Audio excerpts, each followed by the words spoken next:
किशोर। श्री कृष्ण चैतन्य प्रभु दासेर अनुदास। श्री कृष्ण चैतन्य प्रभु दासेर अनुदास। सेवा अभिलाष करे नरोत्तम दास। राधा कृष्ण प्राण मोद युगल किशोर। जीवन मरण गति आर नाही मान। राधा कृष्ण प्राण मोद युगल किशोर। हरे कृष्ण कृष्ण कृष्ण कृष्ण हरे हरे। हरे हरे राम राम राम हरे हरे। हरे कृष्ण कृष्ण कृष्ण कृष्ण हरे हरे। हरे राम राम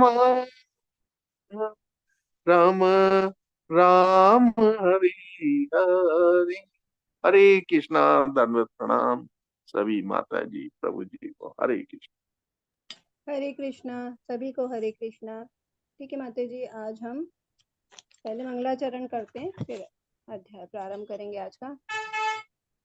ओम नमो भगवते वासुदेवाय। ओम नमो भगवते वासुदेवाय। ओम नमो भगवते वासुदेवाय। ॐ अज्ञानतिमिरान्धस्य ज्ञानञ्जनशलाकया चक्षुरुन्मिलितं येन तस्मै श्रीगुरुवे नमः। श्रीचैतन्यमनोभीष्टं स्थापितं येन भूतले स्वयं रूपा कदा मह्यं ददाति स्वपदान्तिकम्।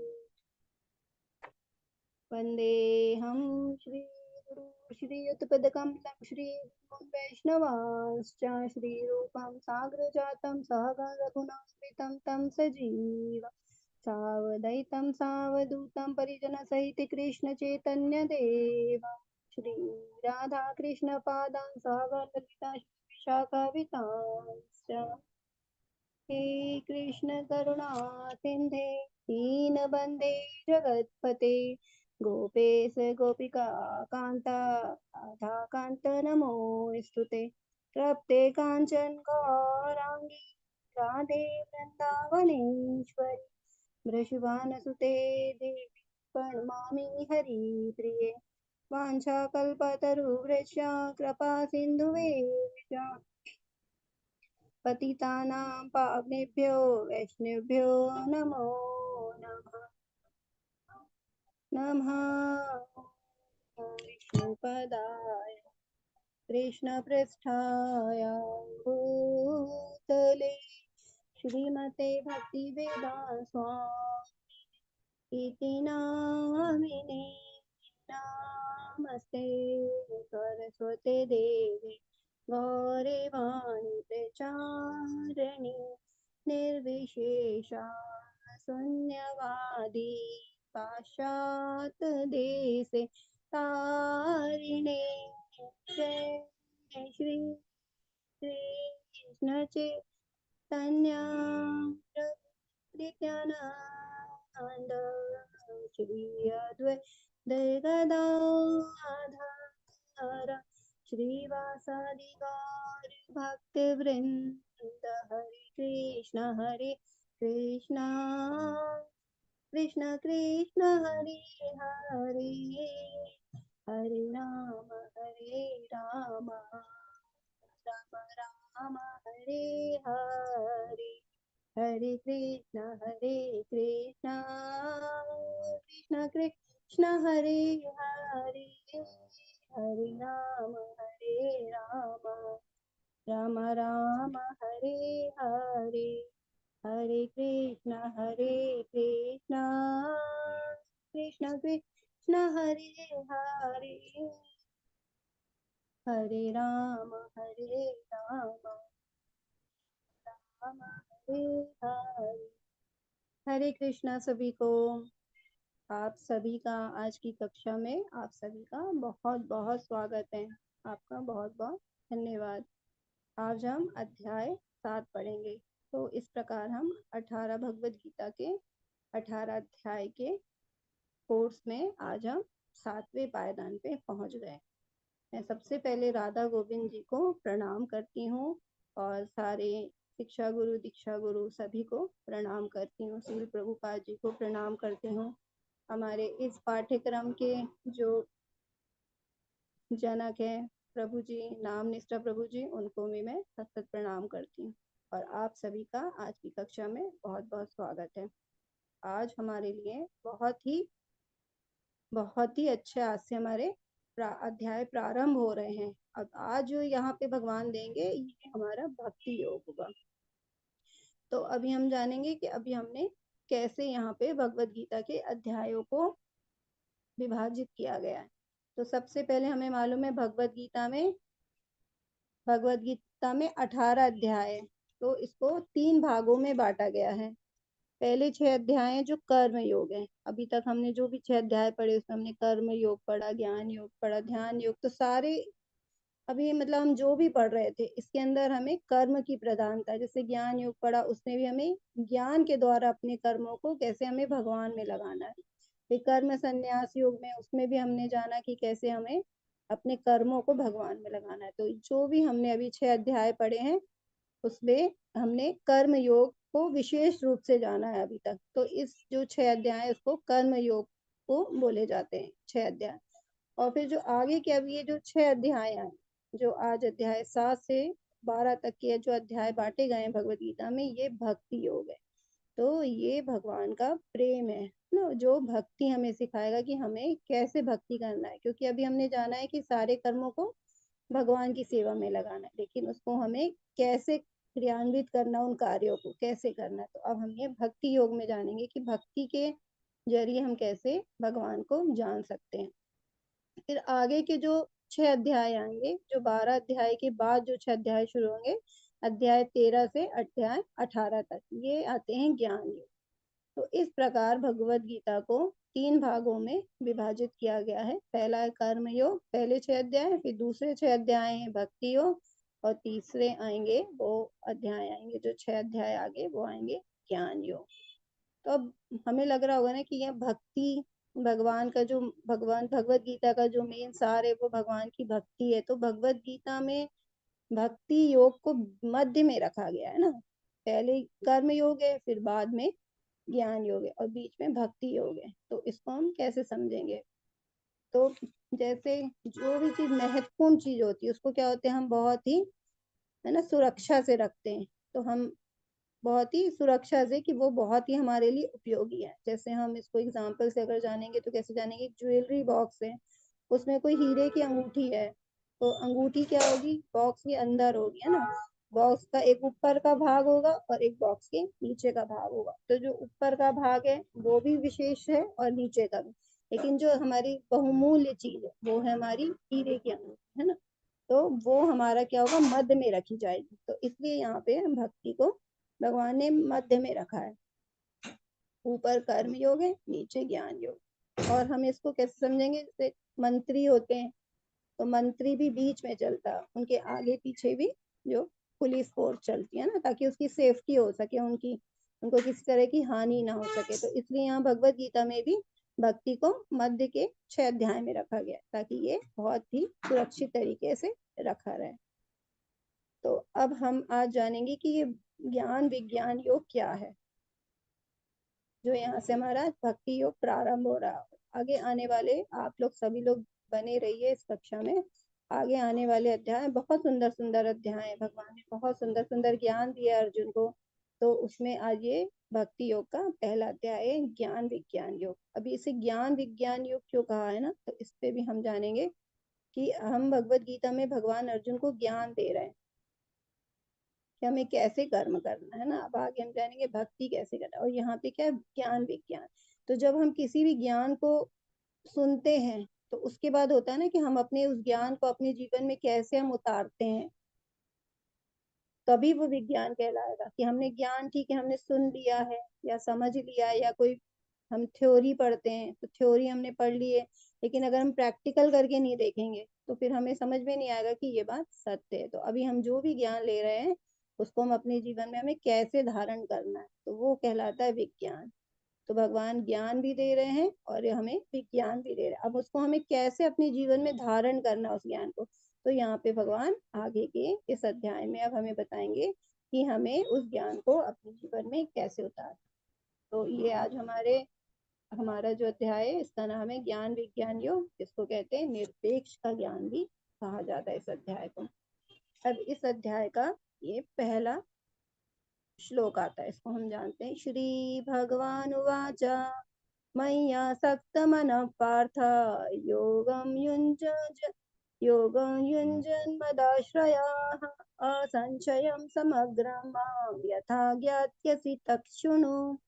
श्री भगवान ने कहा, हे प्रथापुत्र, अब सुनो, मैं तुम किस तरह मेरी भावना से पूर्ण होकर और मन को मुझ में आसक्त करके योगाभ्यास करते हुए मुझे पूर्णतया संशय रहित जान सकते हो। अब भगवान ने क्या बोला इसमें, सबसे पहले तुम जानेंगे कि ये जो अध्याय है वो भगवान के द्वारा प्रारंभ किया गया है। श्री भगवान उवाचा, तो यहाँ पे अर्जुन ने कोई प्रश्न नहीं किया है ना, क्योंकि ज्यादातर हम अध्याय में देखते हैं कि अर्जुन प्रश्न करते हैं और फिर उसका समाधान भगवान देते हैं, तो फिर भगवान की वाणी आती है।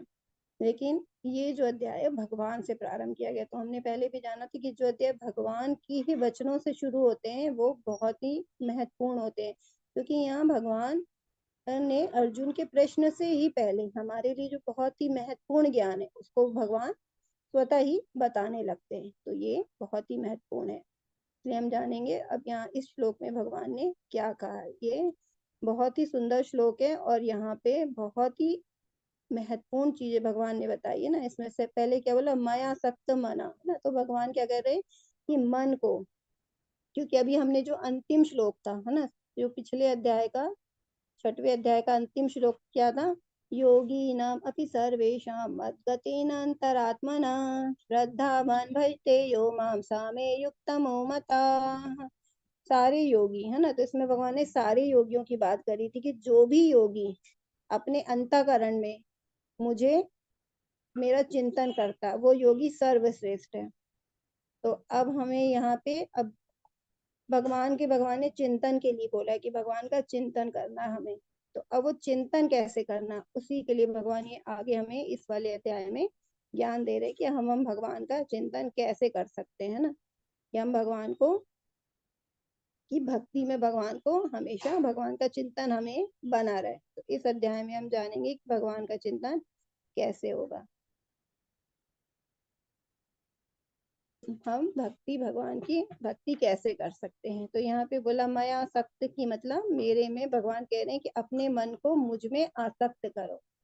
तो यहाँ पे भगवान ने अभी तो कर्म के लिए तो बोला था कि कर्मों से आसक्ति मत रखो, जो भी कार्य करते हैं वो मुझे समर्पित करके करो, कर्मों से करोगे तो कर्म बंधन में फंस जाओगे, ये भगवान ने बोला था। तो अब यहाँ पे क्या बोल रहे हैं भगवान, आसक्ति। तो अर्जुन या कोई कह सकता है ना कि हमें तो भगवान ने आसक्ति से मना किया कि हमें आसक्ति नहीं रखनी, लेकिन यहाँ पे क्या कह रहे हैं, मैं आसक्त, कि मुझ में आसक्त हो।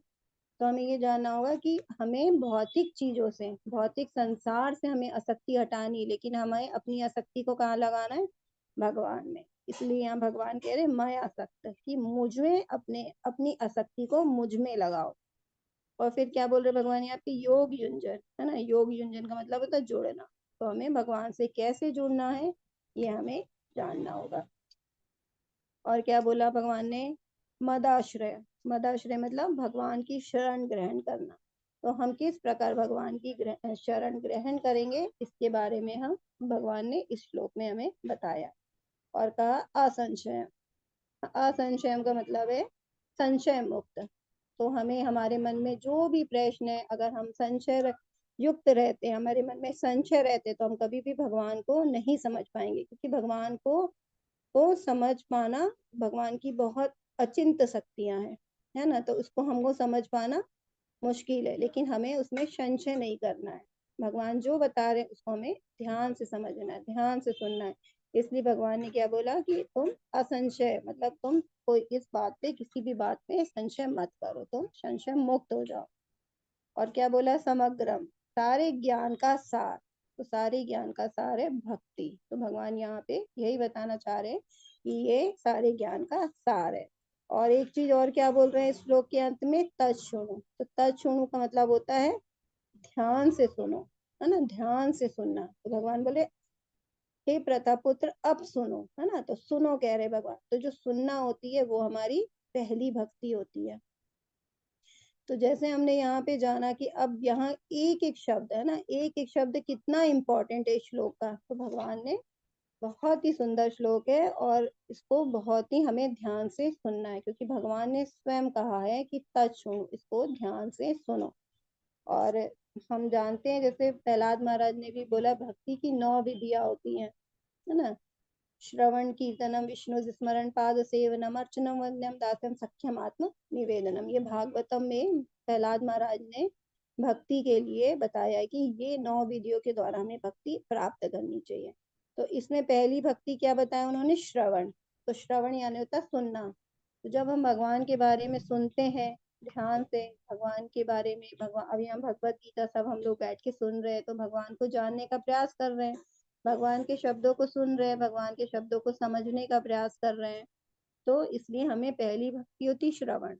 तो जब हम सुनते हैं तभी हमें भगवान के बारे में ज्ञात होता है कि भगवान की कितनी शक्ति है। और जब हम जानते हैं कि भगवान के ऐश्वर्य को जानते हैं, भगवान की विभूतियों को जानते हैं, भगवान की शक्तियों को जानते हैं, तो हमें क्या होता है, भगवान से क्या होता है, असक्त होता हमारा मन। क्योंकि हम जिसके बारे में, हम भौतिक संसार में भी देखते हैं ना, जिसके बारे में हम ज्यादा जानते हैं तो फिर क्या, उससे एक रिश्ता बन जाता है, एक संबंध बनता है कि हम इसको पूरी तरह से जानते हैं। तो इसी प्रकार अगर हम भगवान को जानेंगे नहीं तो हम भगवान से अपने संबंध को कैसे स्थापित करेंगे। इसलिए हमें सुनना है। और क्या सुनना है हमें, भगवान के वचन को सुनना है, भगवान के जो भगवत गीता सुननी है, भगवत गीता भागवतम सुननी है। भागवतम में भगवान कितनी सुंदर सुंदर लीलाएं हैं। तो जब हम ये सब सुनेंगे तब हमें पता चलेगा कि भगवान की शक्तियां क्या है, और तभी हम भगवान से अपने मन को भगवान में आसक्त कर पाएंगे।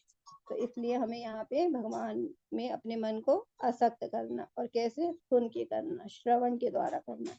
तो अब यहाँ पे क्या प्रभुपाद जी ने क्या बोला है इस तात्पर्य में, इसको जानते। भगवत गीता के इस 7वें अध्याय में कृष्ण भावनामृत की प्रकृति का विशद वर्णन हुआ है।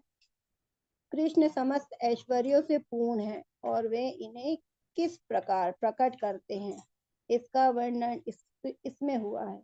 इसके अतिरिक्त इस अध्याय में इसका भी वर्णन है कि 4 प्रकार के भाग्यशाली व्यक्ति कृष्ण के प्रति आसक्त होते हैं, और 4 प्रकार के भाग्यहीन व्यक्ति कृष्ण की शरण में कभी नहीं आते। तो यहाँ पे भगवान ने बोला ना, मेरी शरण में आओ, है ना, मदाश्रय, जो मेरी शरण ग्रहण करते हैं, मुझ में मन आसक्त करना है और मुझे सुनना है। तो यहाँ पे इसलिए कहा जा रहा है कि अब हम इस और अध्याय में क्या क्या जानेंगे, तो उसका थोड़ा सा वर्णन किया गया है कि जानेंगे कि अब भगवान के पास कौन जाना चाहेगा ना। भगवान के पास जो जाएगा, जो अपना मन आसक्त करेगा, वो भाग्यशाली व्यक्ति होते हैं। तो 4 प्रकार के भाग्यशाली लोगों का वर्णन किया गया है, जो भगवान की शरण ग्रहण करते हैं। और जो भगवान की शरण ग्रहण नहीं करते, उन्हें, उनके सामने, चाहे हम देखते हैं ना, कई हमारे ऐसे लोग होते हैं आसपास, जिनको हम कितना भी भगवान के बारे में बता दे, कितना भी उनको क्लास के बारे में बता दे, कितनी अच्छी क्लासेस चल रही है यहाँ पे, है ना, कम से कम कुछ नहीं करना आपको, आके सिर्फ समय देना है, सुनना है, तब भी वो क्या, सुनना भी पसंद नहीं कर सकते। तो वो क्या, ऐसे कौन लोग होते हैं, वो भाग्यहीन व्यक्ति होते हैं। यहाँ भगवान, मतलब यहाँ पे कहा जा रहा है ऐसे लोगों को कि भाग्यहीन है, कि सामने आपके पास सब कुछ है, सारी सुविधाएं हैं, है ना, इतनी, आपको कोई पैसा नहीं लग रहा, बस आपको अपना समय देना। और किस लिए देना, आपको अपने उत्थान के लिए, कि आपका जो जीवन है वो भक्ति में लगे। और भक्ति करके हमने अभी तक जाना, भक्ति करके क्या मिलेगा हमें, कर्म से, कर्म फलों से मुक्ति मिलेगी, बंधन से मुक्त होंगे। तो उससे क्या होगा, हमारा जन्म मरण और जरा व्याधि जो सबसे बड़ी समस्या, उससे हमें मुक्ति मिलेगी। तो ये सब कुछ इतना आसानी से प्राप्त होने के बाद भी ऐसे भाग्यहीन व्यक्ति कभी भी भगवान के बारे में जानने की इच्छा ही नहीं करते, अपने मन को कभी भी भगवान से जोड़ ही नहीं पाते। तो इन सभी लोगों के बारे में आज हम इस अध्याय में जानेंगे। अब ये दूसरा श्लोक है इस अध्याय का। अब मैं तुमसे पूर्ण रूप से व्यवहारिक तथा दिव्य ज्ञान कहूंगा, इसे जान लेने पर तुम्हें जानने के लिए और कुछ भी शेष नहीं रहेगा। तो यहाँ भगवान क्या कह रहे हैं कि अब मैं जो भी तुम्हें ज्ञान देने वाला हूँ वो क्या व्यवहारिक है, मतलब वो हमें जीवन में खाली सुनने के लिए ही नहीं है वो ज्ञान, वो हमें अपने जीवन में उस जीवन को में उतारना भी अपने जीवन में, है ना। इसलिए मैंने अभी बताया था विज्ञान का क्या मतलब है यहाँ पे। तो ज्ञान का मतलब भगवान जो भी ज्ञान दे रहे हैं उसको सुनना है, और विज्ञान का मतलब है उसको अपने जीवन में उतारना है। तो बोल रहे जो पूर्ण रूप से मैं जो व्यवहारिक तथा दिव्य ज्ञान कहूंगा, उससे जान लेने के बाद तुम्हारे लिए कुछ भी शेष नहीं रहेगा। तो मतलब यहाँ पे भगवान बहुत ही महत्वपूर्ण ज्ञान हमें देने वाले इस अध्याय में। और क्या बोला भगवान ने, पूर्ण रूप से, है ना। तो ये पूर्ण ज्ञान है। और पूर्ण ज्ञान हमें कौन दे सकता है, जो भगवान, जो परम पूर्ण होगा ना, परम सत्य होगा। तो भगवान पूरी तरह से पूर्ण है। मनुष्य में तो क्या 4 दोष पाए जाते हैं, लेकिन भगवान में परिपूर्ण है। भगवान भगवान में कभी भी, भगवान जो हम भौतिक संसार में जो हम भौतिक चीजों से बने हुए हैं हमारा शरीर, ऐसे भगवान का नहीं है। भगवान का हमने जाने थे ना कि जन्म कर्म च मे दिव्यम, तो भगवान का जन्म और कर्म दिव्य होता है, और भगवान का क्या होता, शरीर हमेशा भगवान का दिव्य शरीर होता है, उनकी इंद्रिया दिव्य होती। वो अपने जब भी वो प्रकट होते हैं तो वो अपने दिव्य शरीर में ही प्रकट होते हैं। तो भगवान परिपूर्ण है। तो पूर्ण परिपूर्ण का ज्ञान कौन दे, पूर्ण का ज्ञान हमें कौन दे सकता, परिपूर्ण। जो परिपूर्ण होगा, जो पूरी तरह से पूर्ण होगा, वही पूर्ण का ज्ञान दे सकता है। तो इसलिए जो पूर्ण ज्ञान है वो कौन दे रहा है, भगवान देंगे, है ना। हम पढ़ते हैं क्या, उपनिषद में पढ़ते, ओम पूर्णमद पूर्णमिदम पूर्णात् पूर्णमुदच्यते पूर्णस्य पूर्णमादाय पूर्णमेवावशिष्यते। तो यहाँ पे बोला जाता है कि भगवान परिपूर्ण है, और पूर्ण में से कितनी भी पूर्ण इकाइयां निकल जाएगी, मतलब भगवान कितनी भी चीजों की उत्पत्ति कर दे, लेकिन भगवान में कमी नहीं आएगी। कई लोग कहते हैं ना कि भगवान में से जब एक अवतार निकल गया तो दूसरे अवतार के लिए शक्ति नहीं है, ऐसा नहीं। भगवान पूरी तरह से पूर्ण है। जैसे एक एग्जाम्पल से समझेंगे, जैसे एक कागज है, उसको अगर फाड़ देंगे, अभी साबुत कागज है हमारे पास, उसको फाड़ देंगे तो उसके क्या हमारे पास टुकड़े टुकड़े मिलेंगे, लेकिन जो पूरा एक साबुत कागज था उसका वजूद तो खत्म हो गया, वो कागज तो हमें नहीं मिलेगा, अब हमें नहीं दिख रहा है वो कागज। लेकिन भगवान के साथ ऐसा नहीं होता। भगवान चाहे अपने में से कितनी भी इकाइयां, कितनी भी चीजों की उत्पत्ति कर दे, कण कण में भगवान है, कितनी भी चीजों को संसार में भेज दें। जैसे हम कहते हैं कि जीवात्मा, वो भी भगवान का अंश है, तो कितनी भी जीवात्मा की उत्पत्ति कर दे, सब भगवान की पार्ट और पार्शल है, लेकिन उसके बाद भी भगवान अपनी तरह में पूर्ण रहते हैं, क्योंकि वो भगवान है ना। अचिंत शक्तियां भगवान में, तो वो ये नहीं कह सकते कि भगवान में से इतनी चीज निकल गई है तो भगवान में कोई कमी आ गई उनके अस्तित्व में, है ना। भगवान हमेशा परिपूर्ण है और वो हमेशा परिपूर्ण ही रहेंगे। इसलिए यहाँ भगवान कह रहे हैं कि यह पूर्ण ज्ञान सुनो, और पूर्ण ज्ञान हमें कौन दे सकता है, जो परिपूर्ण है। भगवान श्री कृष्ण ही हमें ऐसा पूर्ण ज्ञान दे सकते हैं।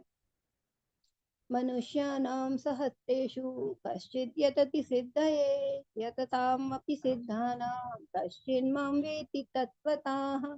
कई हजारों मनुष्यों में से कोई एक सिद्धि के लिए प्रयत्नशील होता है, और इस तरह सिद्धि प्राप्त करने वालों में से बिरला ही कोई मुझे वास्तव में जान सकता है। तो अब भगवान खुद बता रहे हैं कि हर कोई मुझे क्यों नहीं जानना चाहता, हर कोई मेरे पास क्यों नहीं आता, हर कोई मेरा चिंतन क्यों नहीं कर पाता, है ना। तो यहाँ बताए कई हजारों मनुष्यों में से कोई एक सिद्धि के लिए प्रयत्नशील होता है।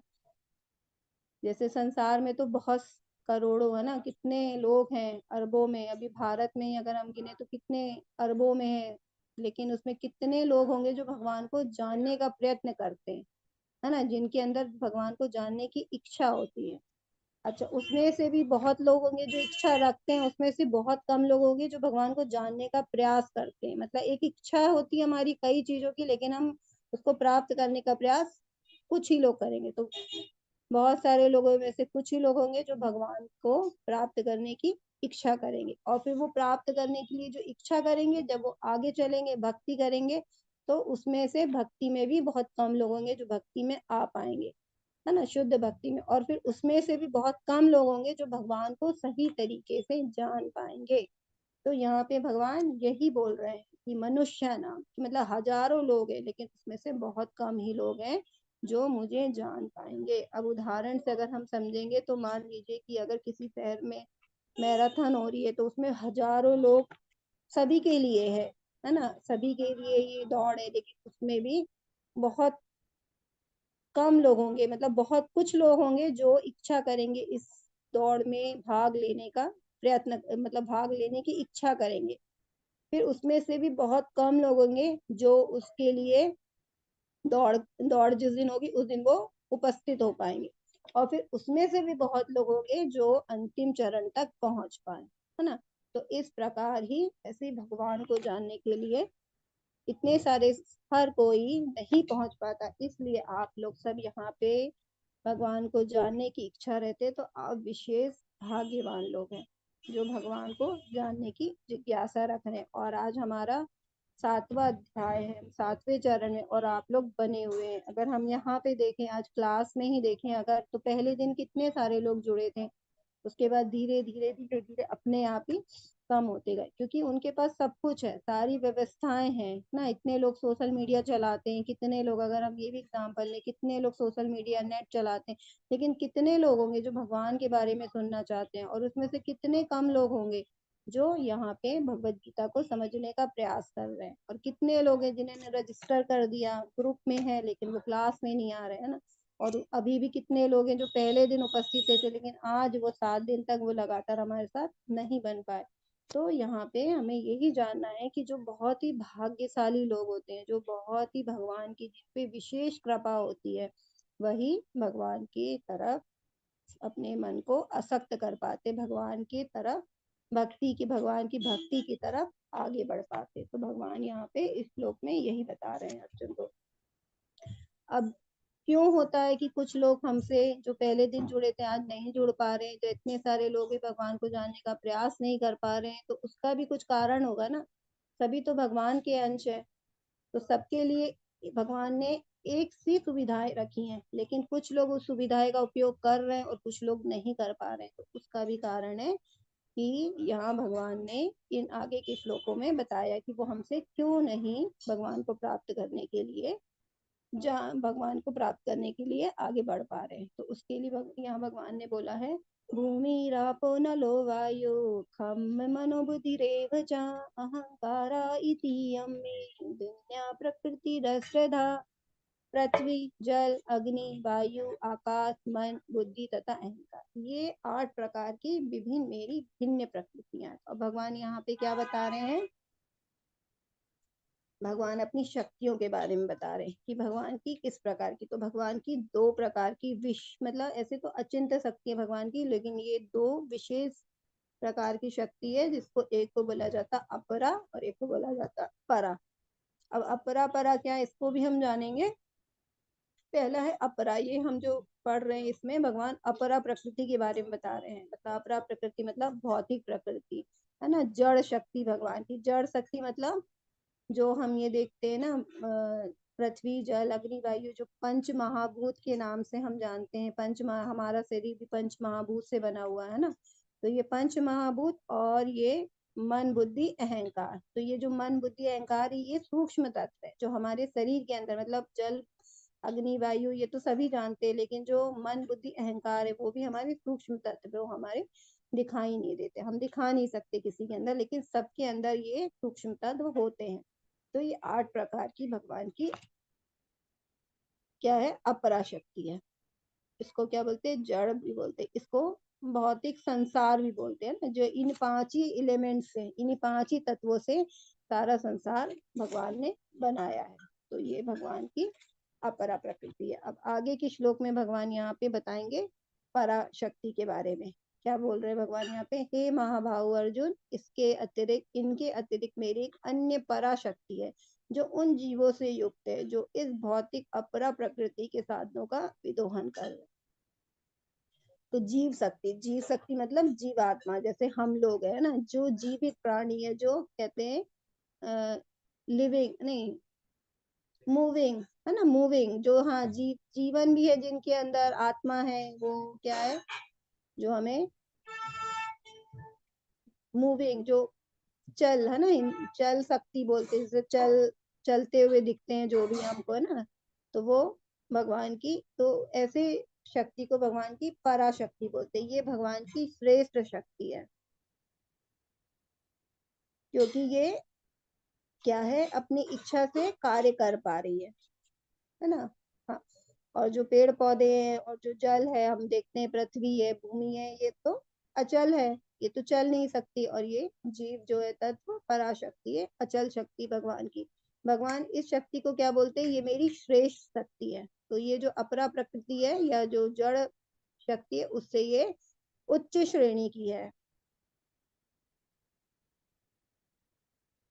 उच्च श्रेणी की शक्ति है। लेकिन क्या है, जीव शक्ति क्या होती है, ये जब भौतिक प्रकृति में आती है तो वो क्या करती है, अपने अस्तित्व को भूल जाती है। वो भी सोचती है, क्योंकि जब भौतिक संसार में किसी भी जीव जंतु का जन्म होता है तो वो अपने आप को भी जड़ समझने लगती है। वो तो जैसे ही वो जन्म लेती है तो वो शुद्ध आत्मा जब इस संसार में आती है तो वो भी भूमि के जो भौतिक प्रकृति है उससे ये युक्त हो जाती है और वो अपने अस्तित्व को भूल जाती है। तभी जो जीवात्मा होती है वो भगवान को नहीं समझ पाते हैं। और भगवान क्या बोल रहे हैं पराशक्ति के लिए, ये मेरी अपरा प्रकृति का विदोहन कर रही है। क्योंकि जो भी जीवित इकाई है इस संसार में ना, जो भी जीवात्माएं, जैसे हम लोग जीवन है, जो पशु पक्षी है, पेड़, पशु पक्षी है, पशु और ये पशु पक्षी वगैरह हैं, और जो भी हम देखते हैं है ना, मनुष्य हैं, देवी देवता है, तो ये सब क्या है कि ये जीवित इकाई को क्या चाहिए, भोजन चाहिए। हमने देखा था ना तीसरे अध्याय में कि सभी जीवित इकाई भोजन पे आश्रित रहती है। तो हम ये सब भोजन कहाँ से प्राप्त करते हैं, यही प्रकृति से, जो भगवान की अपरा प्रकृति है, हम उसी से प्राप्त करते हैं, रहने के लिए, खाने के लिए। तो जो कुछ भी हमारी आवश्यकता है वो हम इसी प्रकृति से, भौतिक प्रकृति से या भगवान की अपरा प्रकृति से ही प्राप्त करते हैं। तो इसलिए भगवान कह रहे हैं कि जो मेरी ये पराशक्ति है ना, ये मेरी अपरा प्रकृति के साधनों का विदोहन करे, क्योंकि हम लोग यहाँ पे जरूरत से ज्यादा इनका यूज मतलब उपयोग कर रहे हैं, मतलब जितना हमारी आवश्यकता उससे भी ज्यादा हम इसका विदोहन कर रहे हैं, है ना। हम पढ़ते भी हैं, जगह जगह आता है कि जरूरत से ज्यादा विदोहन। तो इसीलिए हम देखते हैं कि प्रकृति कहीं कहीं अपना विकराल रूप भी ले लेती है, क्योंकि हम उसका जरूरत से ज्यादा उसका विदोहन कर रहे हैं। तो भगवान यहाँ पे यही बता रहे हैं। लेकिन क्या होता है, ये शक्ति जो है वो क्या होती है, जैसे ही भौतिक संसार में जन्म लेती है, जैसे ही भौतिक जो तत्व है उनके संपर्क में आती है, तो ये अपने अस्तित्व को, अपने वास्तविक स्वरूप को भूल जाती है। इसको कैसे समझेंगे, जैसे एक बूंद है जल की, जब बारिश होती है तो वो शुद्ध होती है एकदम, लेकिन जैसे ही वो मिट्टी से मिलेगी तो वो धूल से लिप्त हो जाएगी। अगर मान लो किसी नाले के पानी में मिलती है वो बूंद, जो एक स्वच्छ बूंद है, तो वो नाले के पानी में बदल जाएगी, तो इस प्रकार वो दूषित हो जाएगी। तो इसी प्रकार जो मनुष्य है या जो जीवात्माएं हैं, जीवित इकाई है भगवान की, वो प्रकृति के संपर्क के आने के कारण मैं भगवान का अंश हूँ ये भूल जाती है, और वो भगवान के तरफ अपने मन को नहीं लगाती, वो भगवान को जान ही नहीं पाती है। तो भगवान इस प्रकार बोल रहे हैं कि तभी वो ऐसे लोग मेरे को नहीं जान पाते। और भगवान क्या बोलते हैं आगे जानते हैं, सारे प्राणियों का उद्गम इन दोनों शक्तियों में है। इस जगत में जो कुछ भी भौतिक तथा आध्यात्मिक, इसकी उत्पत्ति तथा प्रलय मुझे ही जानो। तो यहाँ पे भगवान स्पष्ट रूप से बता रहे हैं कि जो भी यहाँ पे है, जैसे हम जो भी जितना हम देख सकते हैं, भौतिक जो इकाइयां है, हम भौतिक शरीर लेके आए हैं, भौतिक शरीर है, और जो भी हमें यहाँ पे प्रकृति, भौतिक प्रकृति दिखती है, तो जो कुछ भी है यहाँ पे वो सब क्या है, भगवान की शक्तियां हैं। और ये इनको उत्पन्न करने वाले स्वयं भगवान है।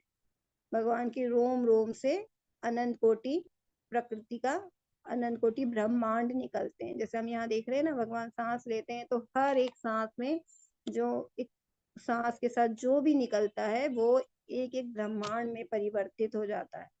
तो सब कुछ भगवान से ही उत्पन्न होता है। और आध्यात्मिक जगत, भगवान की जो आध्यात्मिक जगत है और ये भौतिक जगत है, ये सब भगवान का ही है। अब हमें यहाँ पे इतनी बड़ी भौतिक प्रकृति दिखती ना, जहाँ इतनी, हमको मालूम है इतना पानी है, इतनी जमीन है, तो कितना आकाश देखो, तो एक कोने से दूसरे कोने तक, मतलब आकाश की भी कोई सीमा नहीं है। तो हमें लगता है ये बहुत है, लेकिन जो आध्यात्मिक जगत है ना, वो भगवान ने की जो पूरी जो रचना है उसका वो 3/4 है। और हम भौतिक जो भी देखते हैं ना, जो भी जगत हमको दिखता है, दिखाई देता है, वो 1/4 है। कई बार लगता है ना अध्यात्म में हमारा भौतिक जगत तो बहुत बड़ा है, तो आध्यात्मिक कितना बड़ा होगा, वो तो भगवान स्वयं उस धाम में रहते हैं, तो वो 3/4 है, तो वो 3 गुना बड़ा है। तो यहाँ पे भगवान क्या कह रहे हैं कि जो भी उत्पत्ति होती है, किसी को भी यहाँ भेजा जाता है भौतिक संसार में, या यहाँ से जो भी संसार से जाता है, तो वो क्या होता है, तो उत्पत्ति और प्रलय मुझे सही जा रहा है। तो यहाँ भगवान इस प्रकार अपनी शक्तियों को बताते हैं। अब आगे क्या बोल रहे भगवान, हे धनंजय, मुझसे श्रेष्ठ कोई सत्य नहीं है। जिस प्रकार मोती धागे में गुथे रहते हैं, उसी प्रकार सब कुछ मुझ पर ही आश्रित है।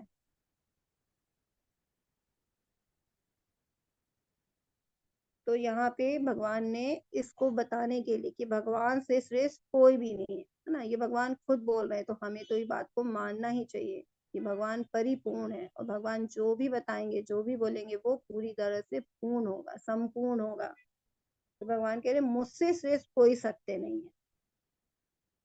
और उदाहरण के साथ हमें ये भगवान समझाने का प्रयास कर रहे हैं कि जिस प्रकार मोती धागे में गुथे रहते, उस प्रकार ही सब कुछ मुझ पर आश्रित है। जैसे हम एक माला देखते हैं ना, जो एक हार होता, मोतियों की माला होती है, उसमें क्या होता है, सारे मोती हमें लाइन से दिखाई देते, तो उसमें एक धागा होता है जो मोतियों को जोड़ के रखता है, लेकिन वो धागा हमें दिखाई नहीं देता है। हमें लगता, हम क्या बोलते हैं, मोतियों की माला है ना, हम धागा इसमें ऐसे नहीं बोलते ना, मोतियों की माला है। लेकिन अगर वो धागा जो उसको जोड़ के रखा, अगर उसको काट दिया जाएगा, तो क्या होगा, सारे मोती बिखर जाएंगे।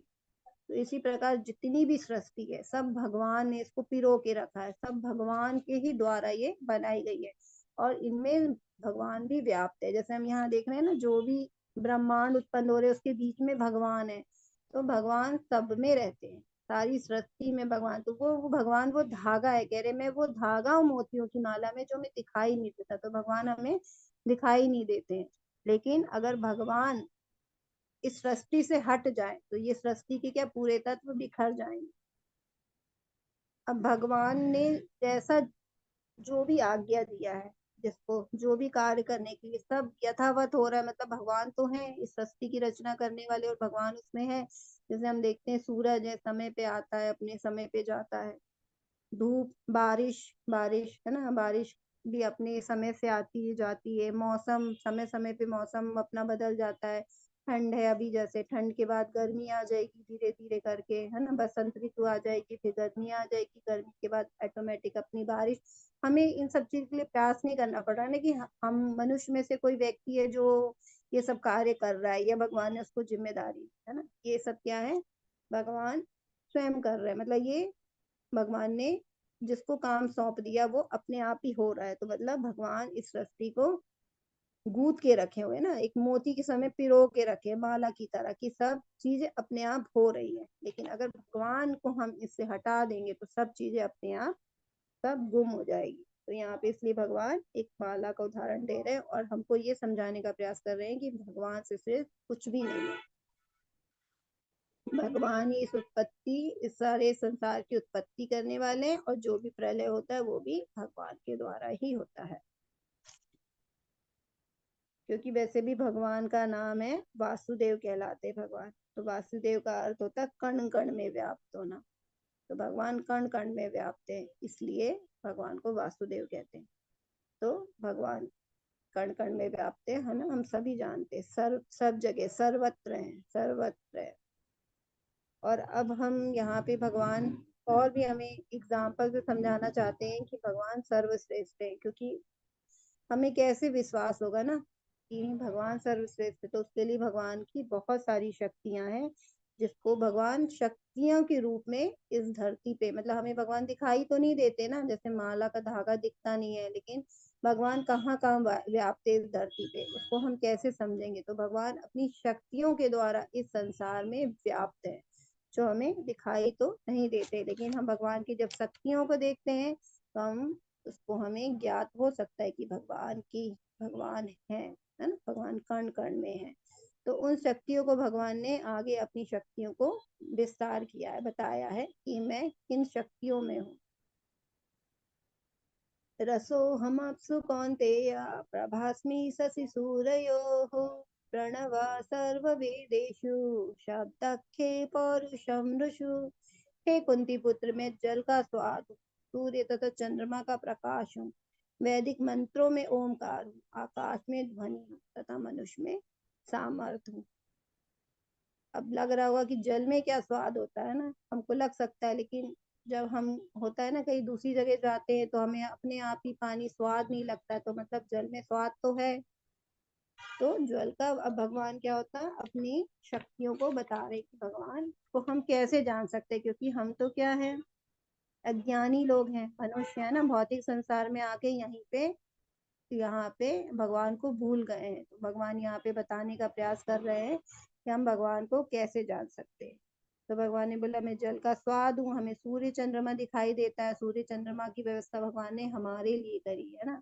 भगवान का जो खुद का आध्यात्मिक धाम है, वहां पे भगवान का प्रकाश इतना है कि वहाँ कोई सूरज और चांद की आवश्यकता नहीं है, लेकिन भगवान ने हमें, क्योंकि भगवान जानते हैं कि हमें अपने जीवन जीने के लिए किस किस चीजों की आवश्यकता है, तो भगवान ने उन आवश्यकताओं को भी पहले से ही पूरा कर दिया। जैसे अगर हम एग्जाम्पल के थ्रू समझे, एक बच्चा है, जब माँ बाप अपने बच्चे को बाहर भेजते हैं ना, किसी को पढ़ाई के लिए या जॉब के लिए, जैसे आजकल तो हम यही देखते हैं, यही होता है ना कि बच्चों को बाहर भेजना ही पड़ता है।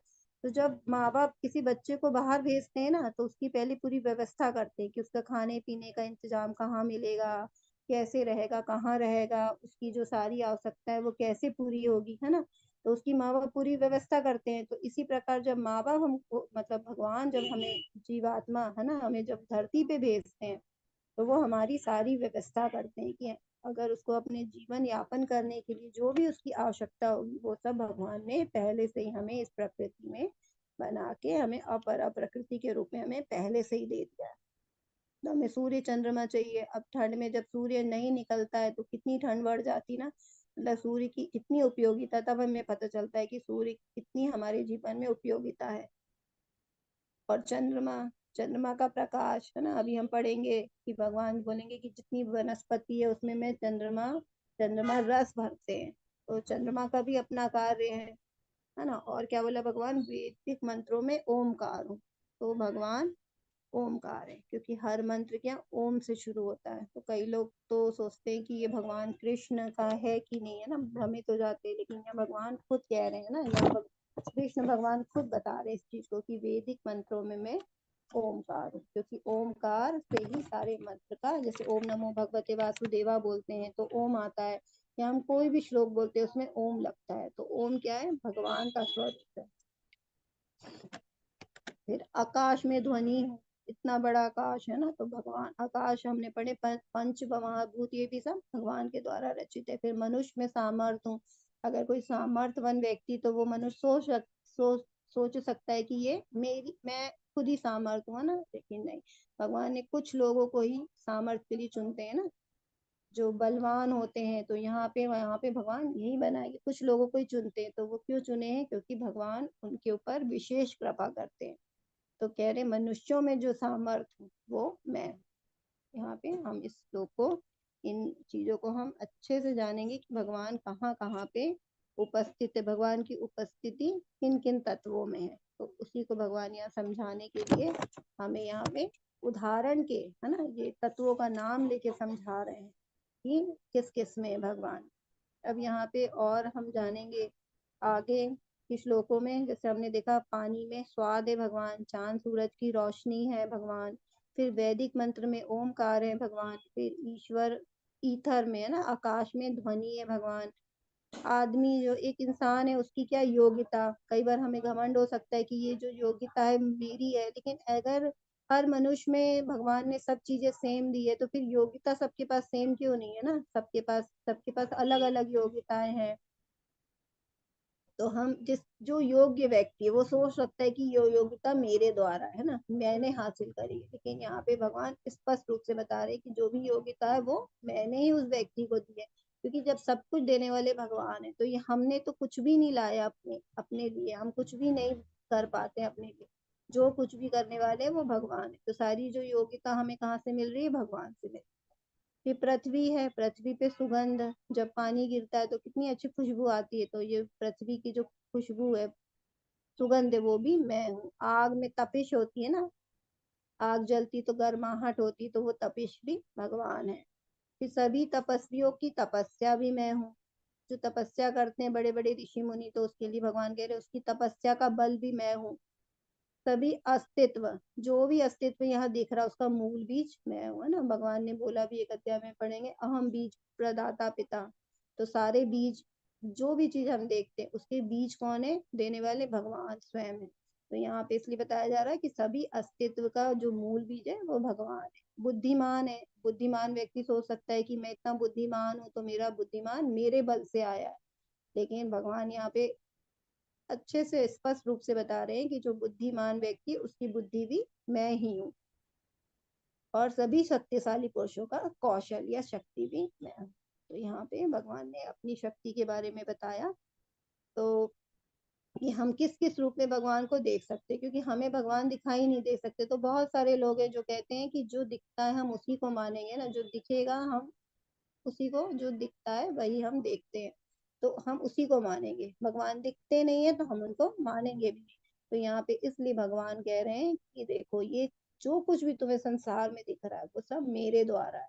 अब तुम इतनी यहाँ पे एकदम जो जरूरी चीज है, जो हमारे जीवन में जीने के लिए जो सबसे आवश्यक चीज है, उसके बारे में भगवान ने यहाँ ज्ञान दिया कि जल, जल हमारे जीवन में सबसे ज्यादा उपयोगी है ना। हम सोचें जल तो इतनी छोटी चीज है, लेकिन सोचो जब हमें बहुत प्यास लगी और कोई हमें कितना भी दे दे, कि हम खाने को दे देते हैं, अच्छी अच्छी चीज बना के दे देते हैं, खा लो, या फिर जो तरह तरह के रस होते, फल दे देगा खाने को, फिर रस दे देगा, तो फिर भी हम क्या बोलेंगे, नहीं ये सब हटाओ, पहले हमें पानी दो। तो हमारे लिए पानी की कितनी उपयोगिता है। जब हम बहुत प्यासे होते हैं ना, गर्मी के समय जब कहीं जाते हैं, तो पता चलता है हमें पानी की कितनी उपयोगिता है।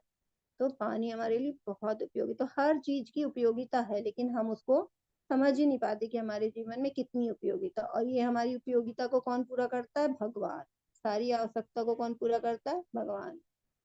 तो भगवान यहाँ पे हर कण कण में व्याप्त है। लेकिन फिर भी जो थोड़े बुद्धिहीन बोलना चाहिए या अज्ञानी बोल सकते हैं, कि जो ऐसे लोग होते हैं वो हमेशा क्या बोलते हैं, हमें भगवान दिखते नहीं है इसलिए हम भगवान को मानेंगे। उनकी श्रद्धा है, भगवान ने सभी को बनाया है और भगवान ने स्वतंत्रता भी दी है, और भगवान यहाँ ज्ञान भी दे रहे हैं जिनको भगवान के, अभी हम आगे जानेंगे कि कौन कौन भगवान के पास आना चाहता है और क्यों आना चाहता है।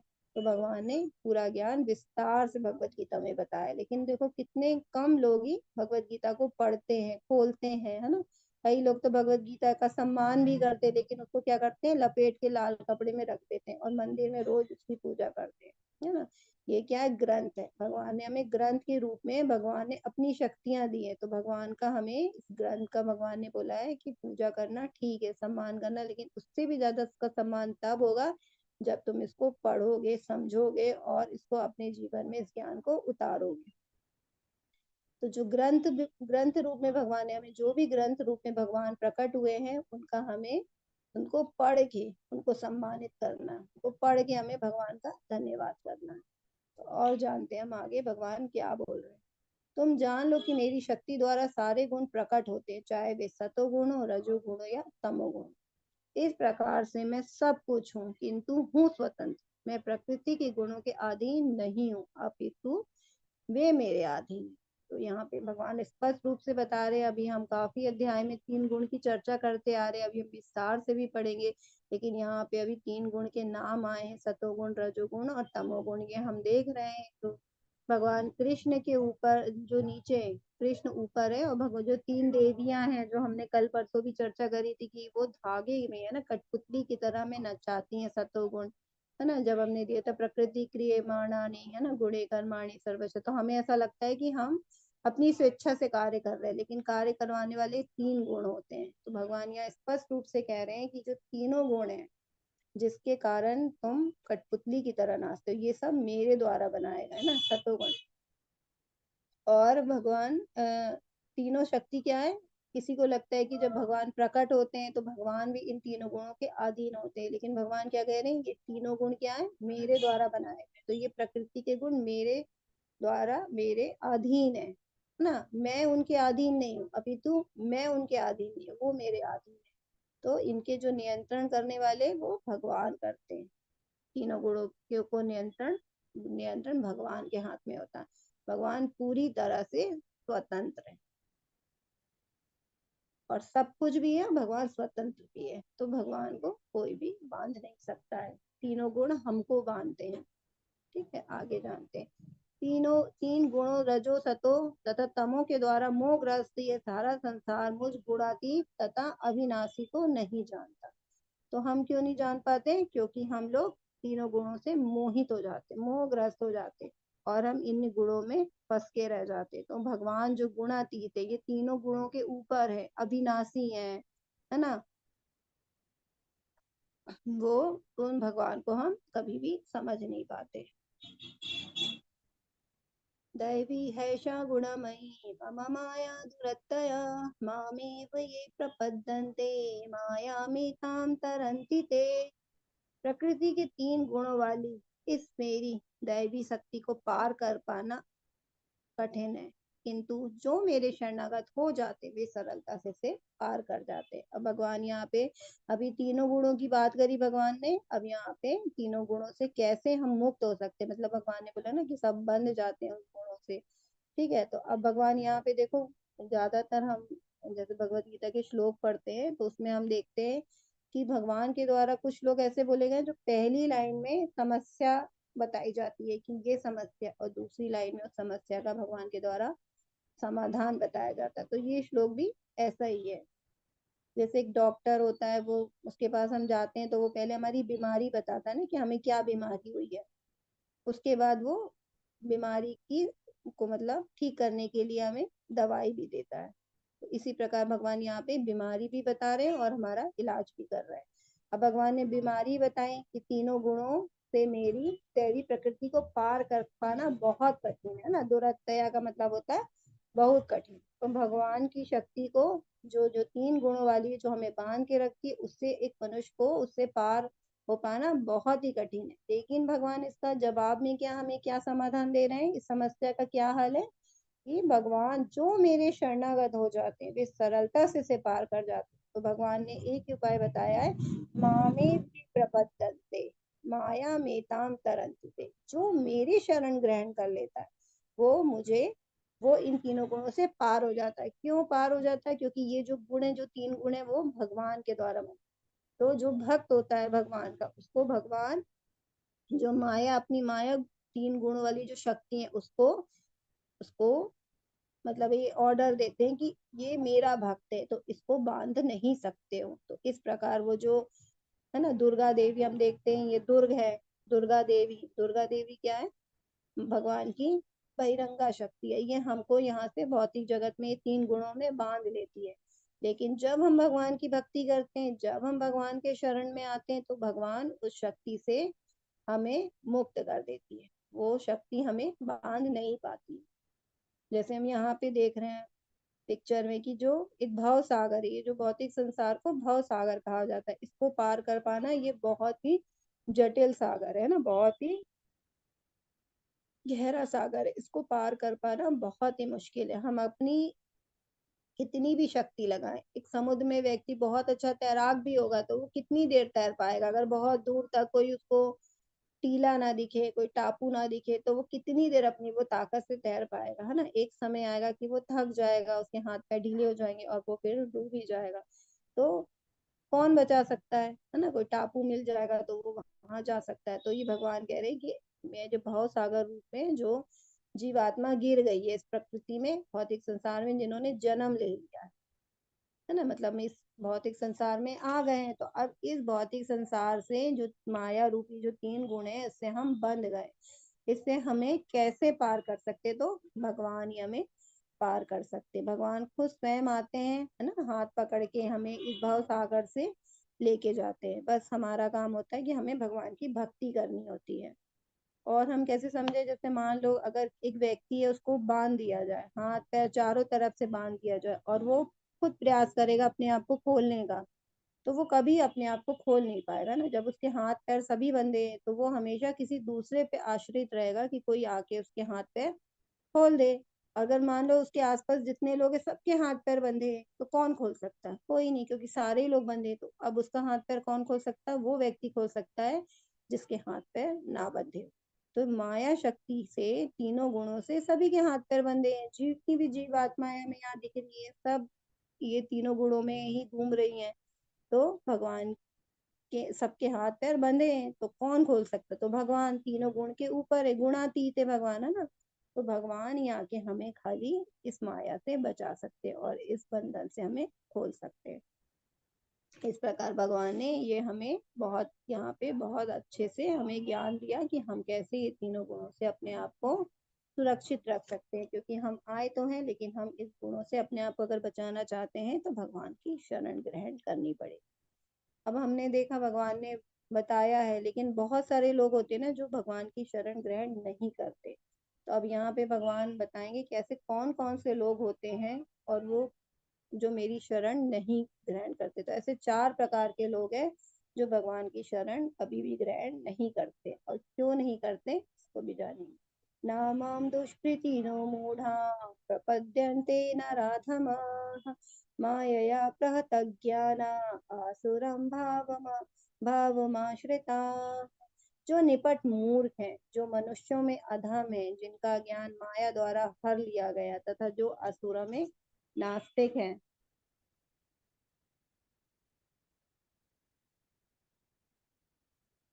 नास्तिक प्रकृति को धारण करने वाले हैं, ऐसे दुष्ट मेरी शरण ग्रहण नहीं करते। तो देखो भगवान ने यहाँ स्पष्ट रूप से बताया, जो निपट मूर्ख है ना, भगवान अपना ज्ञान दे रहे हैं, अपनी प्रकृति से, भौतिक प्रकृति से, माया से कैसे बचना है उसका समाधान दे रहे हैं। लेकिन जो मूर्ख है वो इसको सुनना ही नहीं चाहते हैं, जानना ही नहीं चाहते। वो उनको वो माया में लिप्त रहने में उन्हें आनंद मिल रहा है, उसी में लिप्त रहना चाहते हैं, इसलिए वो कभी भी भगवान को जानना नहीं चाहते हैं। तो भगवान कह रहे हैं ऐसे 4 तरह के लोग हैं जो कभी भी मेरी शरण में नहीं आते। तो पहले जो मूर्ख है, दूसरा बोला जो मनुष्यों में अधम है, तीसरा बोला है जो माया प्रहत ज्ञान, जो माया द्वारा हर लिए गए, मतलब उनके दिमाग में माया के अलावा कुछ नहीं चलता, भौतिक संसार में ही लिप्त रहना चाहते हैं। और चौथे प्रकार के कौन? जो असुर है।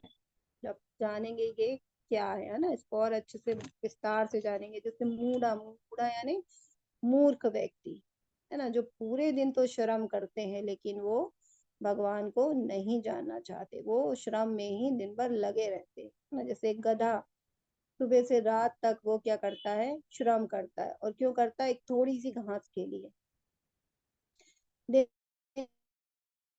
भर वो मेहनत करता है। तो ऐसे बहुत सारे लोग हम देखते हैं कि दिन भर वो सिर्फ अपने दैनिक कार्यों में, भौतिक संसार के कार्यों में लिप्त रहते हैं। अगर उनसे बोला जाए कि भगवान के बारे में थोड़ा सा सुन लो या भगवान की भक्ति कर लो, तो वो क्या बोलेंगे? हमारे पास समय ही नहीं। तो समय तो किसी के पास नहीं है आज के संसार में, लेकिन हमें भगवान के लिए समय, ये जितना भी हमें जीवन मिला ये भगवान के द्वारा दिया हुआ है। तो अगर भगवान ने हमें सब कुछ दिया, उसके बाद भी अगर हम थोड़ा सा समय नहीं दे सकते भगवान को, तो हम क्या हुए? एकदम मूर्ख ही हुए। तो इसलिए भगवान ऐसे लोगों को मूर्ख बोल रहे हैं जो पूरे दिन दैनिक श्रम में ही लगे रहते हैं। फिर दूसरा क्या बताया भगवान ने? नराधम। नराधम ना, तो क्या होते हैं नराधम? वो पूरे जीवन में बहुत सारी उनके जीवन में सुख सुविधाएं रहती हैं, है ना, धन से हर तरह से संपन्न रहते हैं, लेकिन वो पूरे जीवन में क्या है? भगवान के लिए उनके पास समय ही नहीं रहता है। और क्या? बुद्धिमान व्यक्ति होते हैं, लेकिन वो क्या कहते हैं, और बहुत सामाजिक राजनीतिक दृष्टि से उन्मत्त रहते हैं, किंतु उनका खुद का कोई धर्म नहीं होता है, इसलिए उनको क्या बोला है? नराधम। और नराधम का मतलब जो मनुष्यों में जो बहुत ही अधम है, जो सबसे नीचे मनुष्यों में, जो बिल्कुल भगवान की तरह जाना ही नहीं चाहता है वो अधम होता है। सारी भगवान ने सुख सुविधाएं दी है जीवन को जीने के लिए, फिर भी तो भगवान की शरण में नहीं जाते। और तीसरी तरह के क्या बोल रहे हैं, माया या पहतक ज्ञाना। तो ऐसे जो बुद्धिमान व्यक्ति इसमें आते हैं माया पहतक ज्ञाना में, जिनका ज्ञान माया के द्वारा हर लिया गया। तो ऐसे बहुत सारे मनोधर्मी लोग रहते हैं जो भ्रमित रहते हैं, क्या करना है क्या नहीं करना है, ज्ञानी है लेकिन फिर भी वो समझ नहीं पा रहे कि उनको अपने जीवन को किस दिशा में लेके जाना है, हमें उनके जीवन में क्या करना है ना। वेद भी पढ़ते हैं, कुछ लोग वेद की तरफ भी जाते हैं कि भगवान को जाना, लेकिन वो अपने मनोधर्म से उसको स्वीकार करते हैं। मतलब यथारूप जैसे हम यहाँ पढ़ रहे हैं ना, यथारूप जैसा भगवान ने बोला हमको वैसे की वैसे अपने जीवन में उसको वैसे ही हमें सुनना है, वैसे ही अपने जीवन में धारण करना है। लेकिन इन लोग क्या होते हैं, मनोधर्मी होते हैं, अपने जो उनके मतलब कंफर्टेबल जीवन में ना जो नियम लगते हैं कि हाँ इनको तो हम अपना सकते हैं आसानी से, उनको स्वीकार कर लेते हैं। बाकी जिनके लिए वो नियम कठिन लगते हैं वो अपनाते ही नहीं है। तो वो मनोधर्मी लोग होते हैं और भ्रमित होते हैं, है ना, गलत डायरेक्शन में चलते हैं हमेशा। और ऐसे कौन से हम उदाहरण दे सकते हैं समाज में, ऐसे लोग हैं दार्शनिक लोग, वैज्ञानिक लोग, है ना, साहित्यकार लोग, कवि लोग, बहुत ज्ञान है लेकिन उनके पास भगवान का ही ज्ञान नहीं। जब भगवान का ही ज्ञान नहीं है तो उनका जो भौतिक कुछ भी ज्ञान हो, सारा ज्ञान उनका सब अपूर्ण है, क्योंकि वो एक पूर्ण को नहीं जानते। हमने अभी देखा ना, पूर्ण है भगवान, पूर्ण है, तो एक पूर्ण जो है वो भगवान स्वयं है। अगर एक पूर्ण को नहीं जोड़ते, जैसे हम लोग जान लो कि हमने बहुत सारे हमारी योग्यता है लेकिन सब क्या है, शून्य शून्य शून्य शून्य है ना। अगर हम देखा जाते हैं गणित में भी देखते हैं कि अगर शून्य शून्य शून्य कितने भी शून्य लिख ले लेकिन उनकी कोई भी वैल्यू नहीं। लेकिन उसके आगे अगर हम एक लगा दें तो जितने भी जीरो सबकी वैल्यू हो जाएगी, चाहे 4 जीरो है चाहे 5 जीरो है तो 1 लाख बन गया, 4 जीरो 10, तो उन सब की उतनी ही वैल्यू बढ़ गई जितने जीरो आपके पीछे। तो हमारी जो भौतिक योग्यता है वो जीरो जीरो के समान है, लेकिन अगर उस योग्यता में एक हम भगवान कृष्ण को नहीं जोड़ते, जो एक नंबर आता है किसी भी जीरो के सामने, वो भगवान कृष्ण है। अगर हम भगवान कृष्ण को अपने जीवन में नहीं जोड़ते हैं तो वो सब कुछ हमारा जीरो जीरो, चाहे वो 1 जीरो लिखो चाहे वो कितने भी जीरो जोड़ दिए जाए, वो जीरो का जीरो ही रहने वाले। तो इसलिए हमें अपने भगवान, अपने जीवन में एक भगवान श्री कृष्ण को जोड़ना है, और फिर हमारी जितनी भी योग्यता है वो सब हमारी उतने ही गुना बढ़ जाएगी ना। तो इस प्रकार माया पृथक ज्ञान, उनको माया में असक्त रहते हैं और सब कुछ वो माया के लिए करते हैं, और उनकी जो दिनचर्या है वो दिन भर बस यही चलती रहती है भौतिक संसार की। अब चौथा भगवान ने क्या बोला, आसुर, है ना, आसुरम। तो आसुर मतलब असुर। अब असुर क्या होते हैं, असुर तो हम जानते हैं कि जो राक्षस बोलते हैं हम लोग, है ना, राक्षस।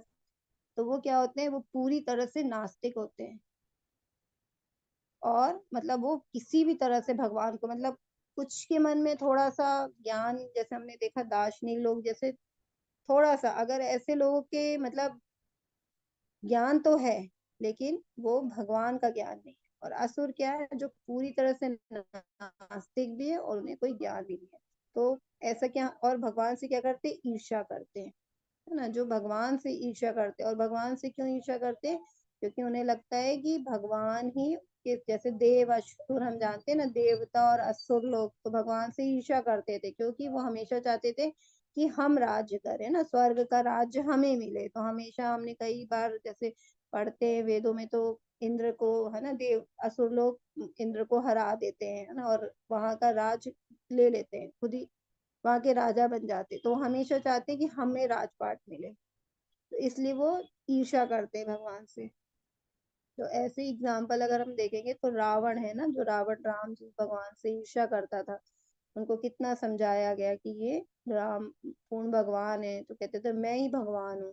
क्यों वो ईर्ष्या करते हैं, ईर्ष्या का भी कारण है वो खुद चाहते हैं कि सब उनकी पूजा करें, वो भगवान बन जाए। तो उनके मन में ये रहता है, तो इसलिए वो कभी भी भगवान को भगवान नहीं मानते और उनसे ईर्ष्या करते। जैसे कश्यप, वो भी अपने आप को क्या घोषित कर दिया था सबको कि सब मेरी पूजा करो, कुछ भगवान नहीं होता है, मैं ही भगवान हूँ। तो उन लोग वो स्वयं भगवान बनना चाहते हैं, इसलिए वो अपनी पूजा कराना चाहते हैं, इसलिए उनकी बुद्धि असुर मानी जाती, तो वो असुर होते हैं।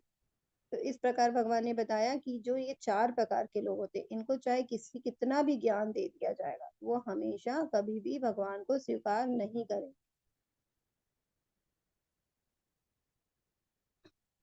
अब यहाँ पे जब भगवान ने बता दिया कि 4 कैसे लोग हैं जो मेरे पास कभी नहीं आएंगे, तो अब भगवान यहाँ पे आगे के श्लोक में इसमें बता रहे हैं कि किस प्रकार के 4 लोग हैं जो मेरी शरण को ग्रहण करेंगे। तो इसमें भगवान ने क्या बोला, चतुर्विधा भजन्ते मां जना सुकृतिनोऽर्जुन आर्तो जिज्ञासु सुरार्थार्थी ज्ञानी च भरतर्षभ। हे भरत श्रेष्ठ, 4 प्रकार के पुण्य आत्मा मेरी सेवा करते हैं, आर्थ, जिज्ञासु, अर्थार्थी तथा ज्ञानी।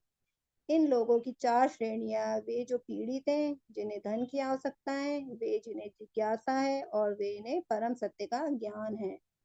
ये सारे लोग विभिन्न परिस्थितियों में परमेश्वर की भक्ति करते रहते हैं। शुद्ध भक्ति निष्काम होती है और इनमें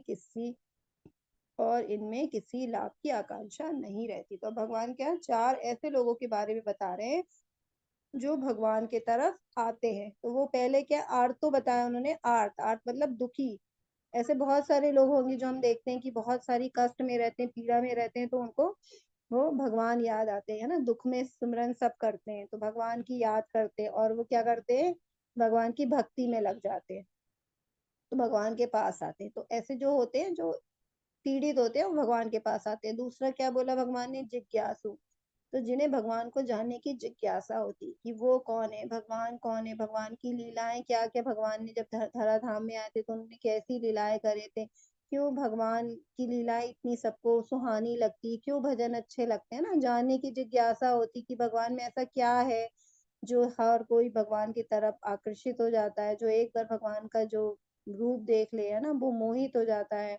जैसे भगवान जी का जब जन्म हुआ था, तो वहां पे जो मतलब नहीं जानता, उस गांव में जैसे आते थे पहली बार कन्हैया जी को जो भी देखते थे वो मोहित हो जाते थे। तो ऐसा लगता है ना, ऐसा क्या है भगवान में कि इतने भगवान मोहित करने वाले हैं, हर कोई उनको जानने का प्रयास करता है। तो वो जिज्ञासा, उनके अंदर जिज्ञासा है भगवान को जानने की।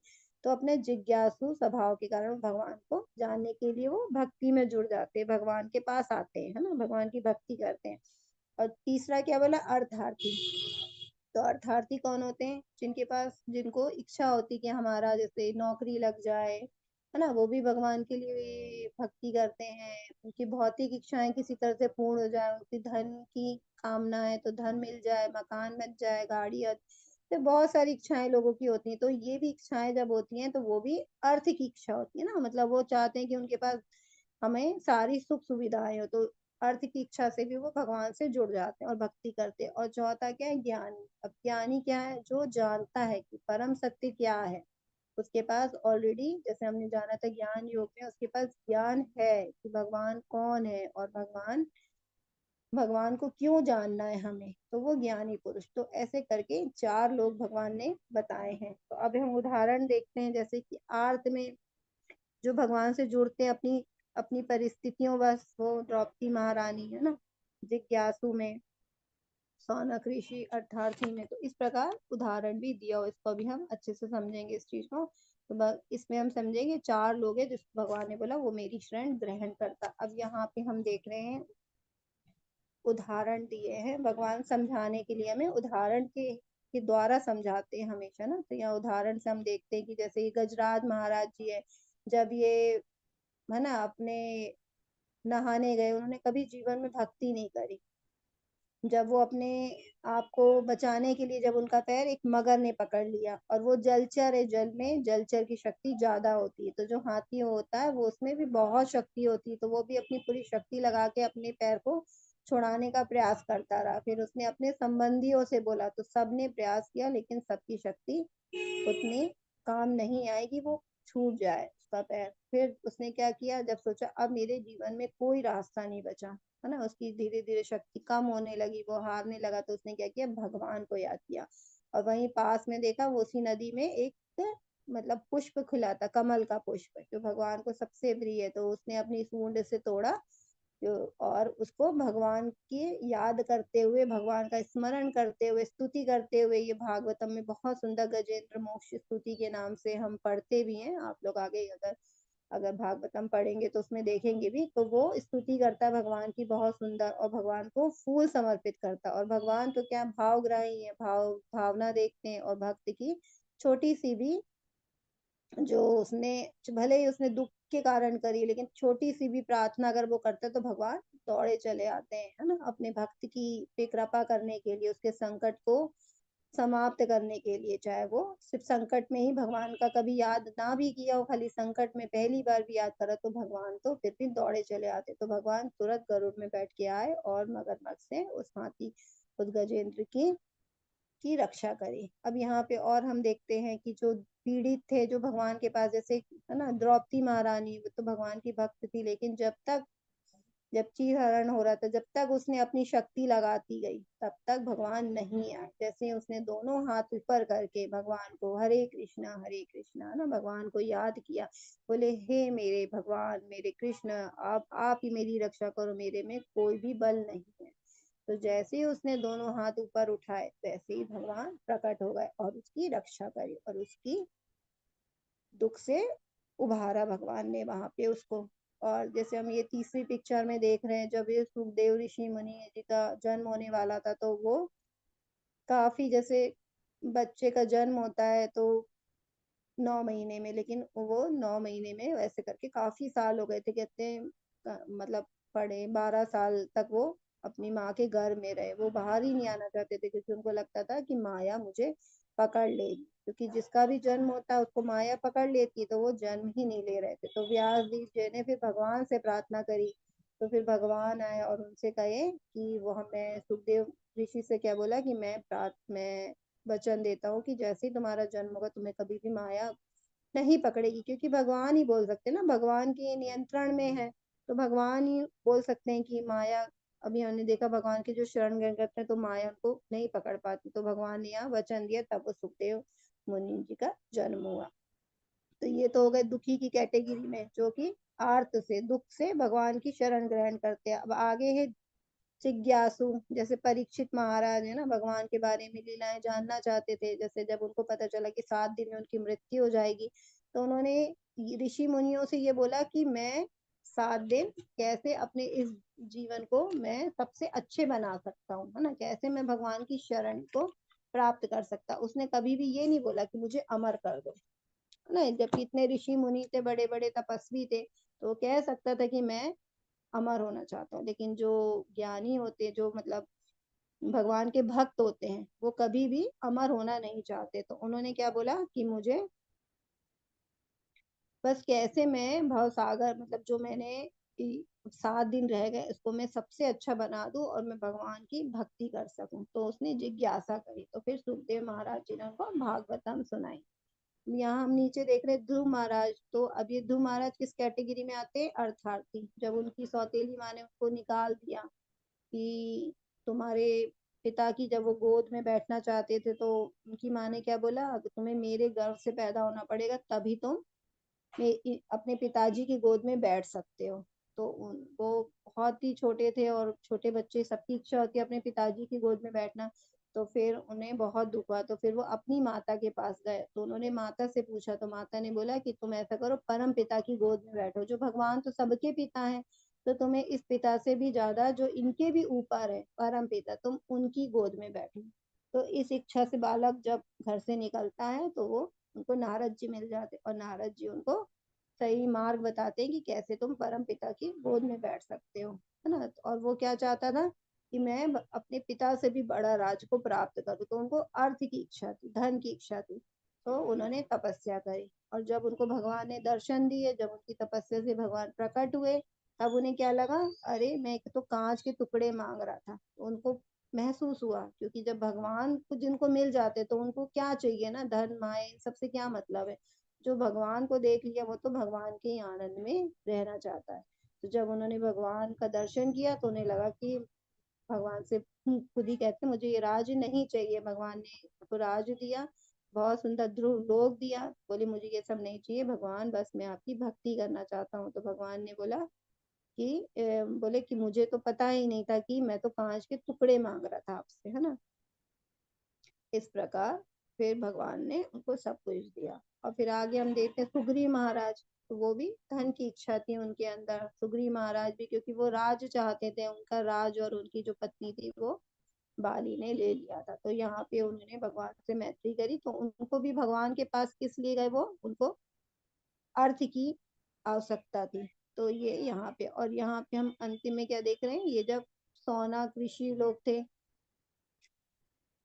वो क्या है, वो जिज्ञासा, भगवान को जान, वो ज्ञानी थे और भगवान के बारे में वो और सुनना चाहते थे। तो उन्होंने भगवान के बारे में, उन्होंने जब सबके लिए, सबके कल्याण के लिए उन्होंने भगवान मतलब सूत गोस्वामी जी से प्रार्थना करी कि वो भगवान के बारे में जानना चाहते। तो यहाँ पे ऐसे, तो ये एग्जाम्पल मिलता है हमें कि जो ज्ञानी में एग्जाम्पल आता है सौनक ऋषि का, सौनक ऋषि का और ज्ञानी में, और सूत वो सुखदेव महाराज का आता है और सूत गोस्वामी जी का आता है। तो यहाँ पे ऐसे ये है। अब इन चारों में से कौन भगवान को ज्यादा पसंद है, क्योंकि ये चारों भी आते हैं अपनी भगवान से जुड़ते हैं, लेकिन अब भगवान अगले श्लोक में, इस श्लोक में बताएंगे कि भगवान को इन चारों में से सबसे ज्यादा प्रिय कौन है। तेषां ज्ञानी नित्य युक्ता एक भक्ति विशिष्यते प्रियो ही ज्ञानी नोतर्थम अहम सच मम प्रिया। इसमें से जो परम ज्ञानी है और शुद्ध भक्ति में लगा रहता है वे सर्वश्रेष्ठ है, क्योंकि मैं उससे अत्यंत प्रिय हूँ और वह मुझे प्रिय। तो भगवान यहाँ स्पष्ट रूप से बोल रहे हैं, जो चार परिस्थितियों में लोग मुझसे जुड़ते हैं या मेरी भक्ति स्वीकार करते हैं, उनमें से जो ज्ञानी होता है वो मुझे सबसे ज्यादा पसंद है। क्यों होता है, क्योंकि वो एक भक्ति विशेष है ना, भगवान की वो भक्ति कर रहा है, क्योंकि उसका सिर्फ एक ही लक्ष्य है, भगवान को जानना। अब जो तीन कैटेगरी के लोग हैं वो कहीं ना कहीं क्या है, वो उनकी भौतिक कहीं ना कहीं इच्छा है, जिसको वो भगवान सकाम कर्म जिसको हम बोलते हैं, अपनी काम, अपनी इच्छाओं की पूर्ति के लिए भगवान से जुड़ रहे हैं। लेकिन जो ज्ञानी है वो भगवान को जानता है, वो इसीलिए भगवान को, क्योंकि वो जानता है कि भक्ति सर्वोपरि है, सर्वश्रेष्ठ है, तभी वो भगवान को चुनता है, भगवान के पास आता है। तो इसलिए भगवान कह रहे हैं जो परम ज्ञानी है वो भक्त मुझे सबसे ज्यादा प्रिय है, क्योंकि वो शुद्ध भक्ति में लगा, उसकी कोई भी भौतिक इच्छाएं नहीं है कि उसको धन चाहिए, या वो दुखी है अपनी रक्षा के लिए चाहता है, या तो फिर वो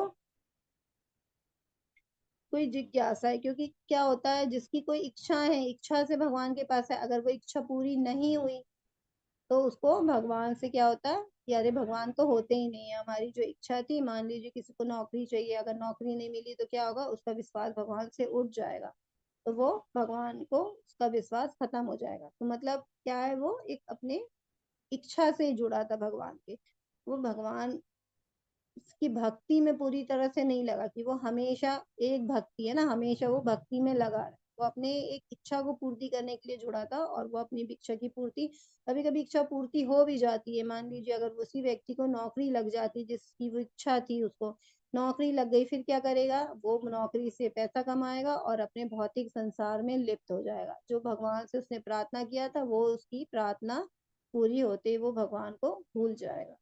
तो इस प्रकार जो किसी इच्छा से जुड़ते हैं वो भगवान को प्रिय है, लेकिन सबसे प्रिय कौन है, सबसे प्रिय है शुद्ध भक्त, परम ज्ञानी, जो भगवान की शुद्ध भक्ति करता है। और भगवान क्या कर रहे हैं, क्योंकि उसे मैं अत्यंत प्रिय हूँ ना, वो भगवान को जान के मुझसे जुड़ा है, मतलब वो भगवान को प्रिय। और क्या भगवान कह रहे हैं, ऐसे लोग मुझे भी भगवान के प्रिय, क्यों, ज्ञानी लोग। अब आगे भगवान कहते हैं, बहु नाम जन्म नामन्ते ज्ञानवान माम प्रपद्यते वासुदेव सर्वमिति सा महात्मा सुदुर्लभा। अनेक जन्म जन्मांतर के बाद जिसे सचमुच ज्ञान होता है कि वह मुझको समस्त कारणों का कारण जानकर मेरी शरण में आता है, ऐसा महात्मा अत्यंत दुर्लभ है।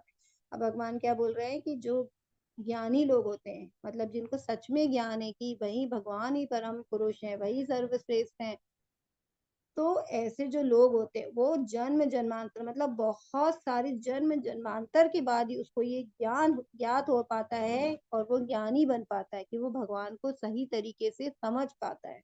तो आज हम लोग यहाँ पे भगवत गीता को जानने का प्रयास कर रहे हैं, और हम भगवान को जान रहे हैं कि वो कितने सर्वश्रेष्ठ, मतलब भगवान की हम सभी पे विशेष कृपा है। क्योंकि भगवान ने केवल अनेक जन्म जन्मांतर के बाद, तो हमने बहुत सारे जन्म पार करके आज हम आए हैं, और सचमुच में हमें अभी ज्ञान तो नहीं हुआ है, लेकिन हम लोग प्रयास कर रहे हैं, तो प्रयास करने वाले पे भी भगवान बहुत ही ज्यादा प्रसन्न होते हैं। तो अभी हम जैसे जैसे भगवान को जानेंगे, जैसे जैसे भगवत गीता के और अध्याय को जानेंगे, वैसे वैसे हमें पता चल जाएगा कि भगवान समस्त कारणों के कारण है, और हम भगवान की शरण में तो हैं, और हम भगवान से क्या प्रेम के स्तर से जुड़ पाएंगे। अभी हम जिज्ञासा से जुड़े हुए हैं, आप लोग भी देखिएगा, अपने अपने आप सोचिएगा कि आप लोग इस क्लास में जुड़े हैं तो कैसे जुड़े, कोई ना कोई आपकी इच्छा होगी, और आप सभी इसी चारों कैटेगरी में आएंगे जो भगवान से जुड़े हैं, है ना। और भगवान जो क्या कह रहे हैं कि अनेक जन्मों के बाद ही जान पाते हैं कि वासुदेव सर्वमित, मतलब भगवान ही सब सब कुछ है, सब कारणों के कारण है, ये वो जान पाते हैं। और ऐसे जो व्यक्ति होते हैं जो ऐसा प्रयास कर ले, वो ऐसे व्यक्ति बहुत ही दुर्लभ है संसार में, है ना। अभी हमने देखा था कितने मैराथन में इतने लोग जुड़ते हैं, फिर कितने कम लोग रह जाते हैं। तो इसी प्रकार कह रहे हैं कि जो ऐसे लोग हैं बहुत ही दुर्लभ होते हैं। तो हम देखते हैं कि आगे भगवान क्या कहते हैं, जिनकी बुद्धि भौतिक इच्छाओं द्वारा मारी गई है, वे देवताओं की शरण में जाते, और वे अपने अपने स्वभाव के अनुसार पूजा विशेष विधि विधानों का पालन करते हैं। तो अब भगवान ऐसे लोग के अज्ञानी के बारे में बताया। अब कुछ लोग और भी हैं, कैसे लोग हैं, जो जिनकी बुद्धि भौतिक इच्छाओं से मारी गई है, मतलब उनकी इच्छाएं से भौतिक इच्छाओं को ही प्राप्त करने में उनकी बुद्धि लगी रहती है। तो क्या करते हैं, अपनी इच्छाओं की पूर्ति के लिए वो देवी देवताओं की शरण में जाते हैं, ठीक है ना।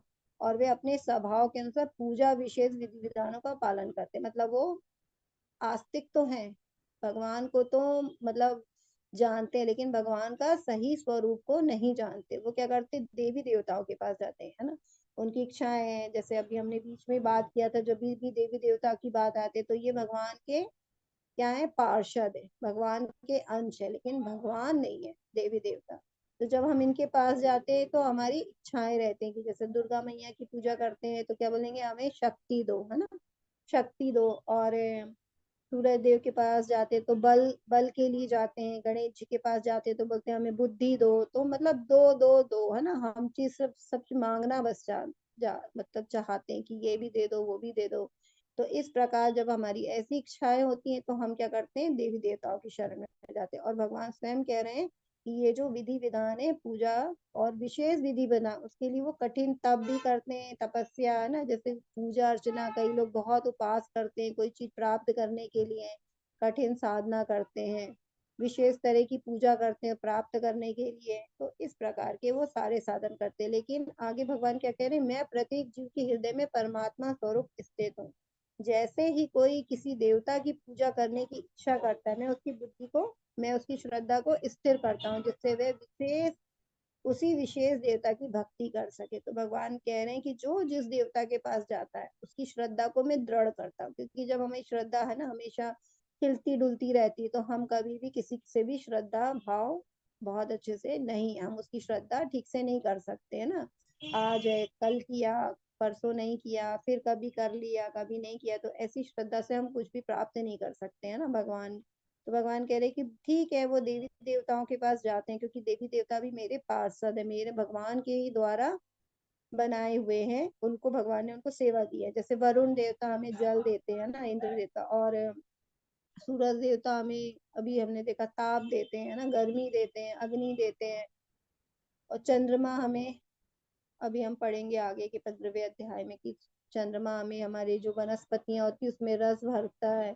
तो और ये वर्षा ऋतु, मतलब सब कुछ जो हमको मिल रहा है वो क्या हो रहा है, ये भगवान ने देवी देवताओं को सौंप दी है हमारी पूर्ति करने के लिए। तो भगवान ने, अभी हमने जाना था ना कि हमारी जो भी आवश्यकता है, जब भगवान ने हमको यहाँ भेजा है तो हमारी सारी आवश्यकताओं को पूर्ति करने के लिए उन्होंने व्यवस्था की है। और ये व्यवस्था किसके लिए, देवी देवताओं को उन्होंने, भगवान ने सौंप दी है। और देवी देवता भी क्या, भगवान के बहुत अच्छे भक्त हैं। इसलिए कई लोग सोचते हैं ना, हम भगवान की अगर पूजा करेंगे तो देवी देवता नाराज हो जाएंगे, लेकिन भगवान कभी भी नाराज नहीं होते हैं, है ना। देवी देवता की पूजा अगर हम करेंगे तो नहीं, देवी देवता कभी भी नाराज नहीं होते, क्योंकि वो तो प्रसन्न होते हैं कि हाँ, क्योंकि देवी देवता भी भगवान की भक्ति करते हैं, है ना। अब शंकर जी को भी हम देखते हैं तो शिव जी भी क्या, हमेशा राम राम राम का जाप करते हैं।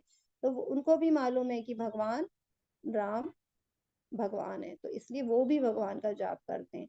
तो इसलिए कई बार किसी को लगता है कि हम तो बचपन से इसी देवी देवता की पूजा कर रहे हैं, तो अब हम भगवान की भक्ति करेंगे तो वो नाराज होंगे, हमेशा हम ये पाठ करते हैं आज, है ना। तो यहाँ पे भगवान कह रहे हैं कि क्योंकि सबके हृदय में मैं हूँ, देवी देवताओं के हृदय में भी मैं हूँ, परमात्मा के रूप में स्थित हूँ।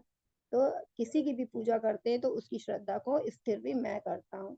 और हमें जो विशेष प्रकार की, जब हम देवी देवता से इच्छा करते हैं तो वो भी प्राप्त, हमको देवी देवता देते, तो हमें लगता है ना देवी देवता से हमें ये प्राप्त हो गया, हमारी इच्छा थी ये हमें प्राप्त हो गई पूजा से।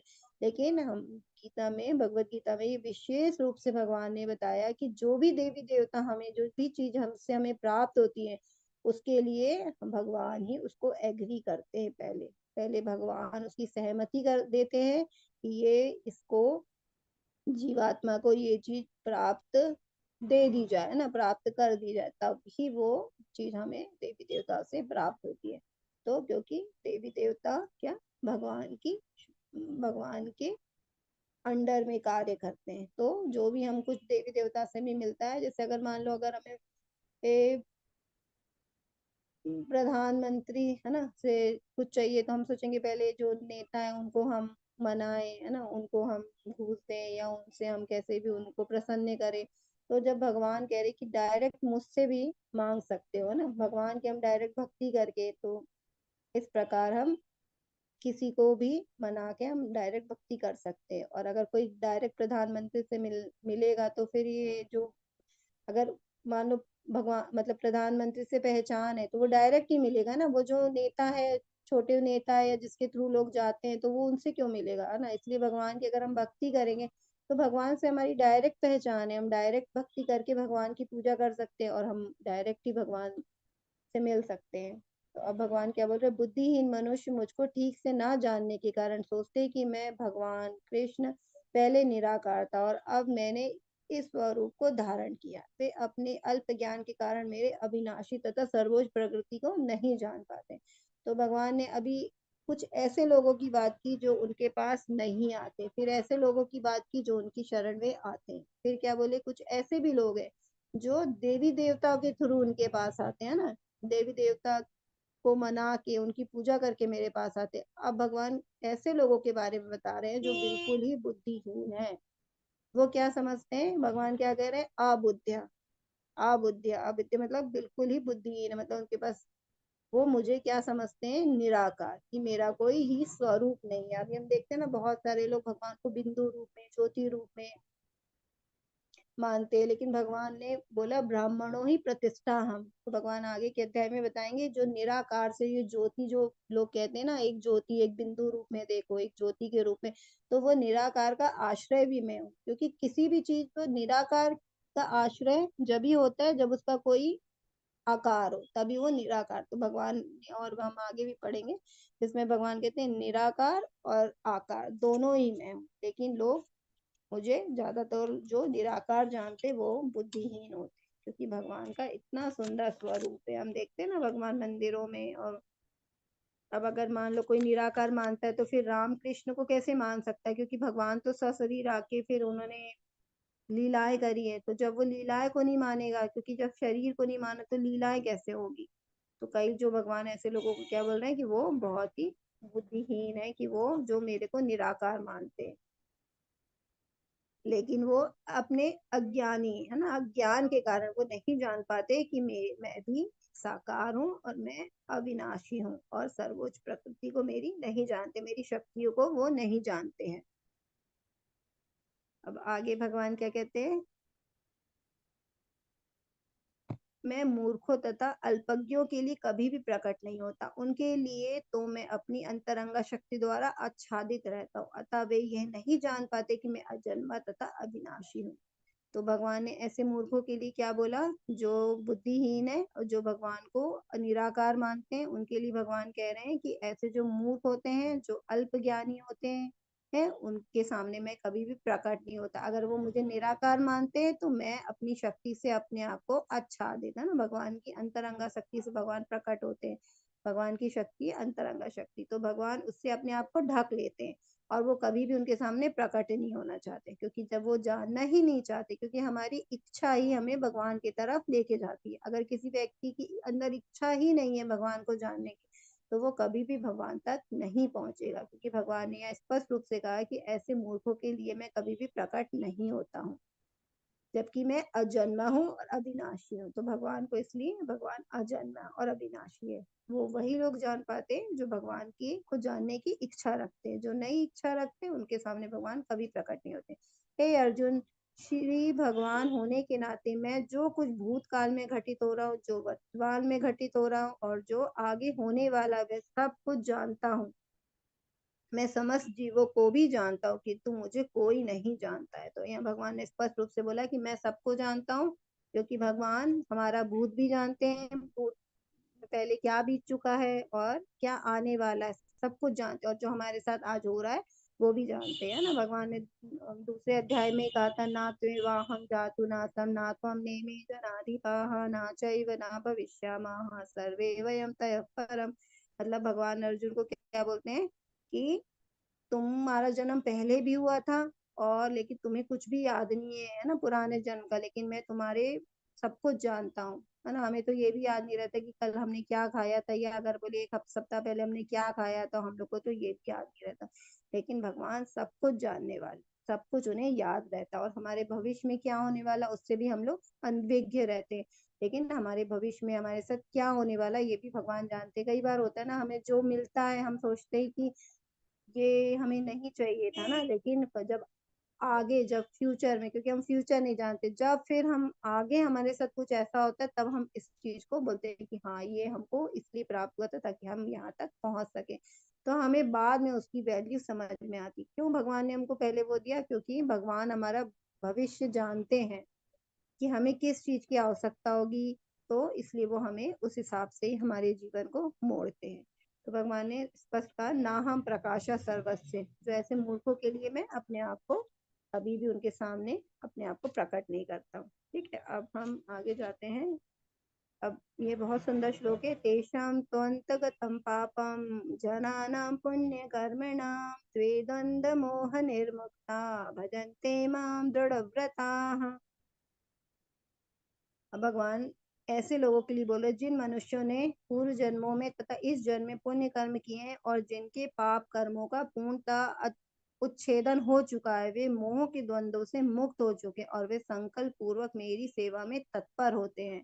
तो भगवान ने क्या कहा, जो मनुष्य पूर्व जन्म में तथा इस जन्म में जो पुण्य कार्य कर रहे हैं ना, उनको उनको कभी भी पाप उनको, मतलब वो मेरे, वे मोह से द्वंद्व से मुक्त होते हैं। तो मतलब ये जो हमारे मोह के जो हमको पकड़ लेते हैं, द्वंद्व है ना, सुख दुख लाभ हानि जय पराजय, हमें जो ये द्वंद्व हमारे जीवन के, जिसमें हम लोग पूरे जीवन में बस यही सब सोचते रहते, इसी से हम लोग मुक्त नहीं हो पाते। तो बोलते मेरे ये ऐसे जो लोग होते हैं वो मोह से द्वंद्व से मुक्त हो जाते हैं। लेकिन वो भगवान ने क्या बोला है कि कैसे पुण्य कर्म का कर्म की बात की, कि जो पुण्य कर्म करते, तो पुण्य कर्म करने का मतलब भगवान ने बोला है कि जो भगवान युक्त कार्य करते हैं, जो भगवान की सेवा करते हैं, जो भगवान को जानने का प्रयास करते हैं, स्वाध्याय करते हैं ना, जो भगवान के लिए भोग बनाते हैं, है ना, जो भगवान की नित्य सेवा करते हैं, तो वो मेरे जो जो ऐसा कार्य करते हैं उनके लिए ये सारे जो पाप कर्म है मतलब उनके नष्ट हो गए। और जिनके पाप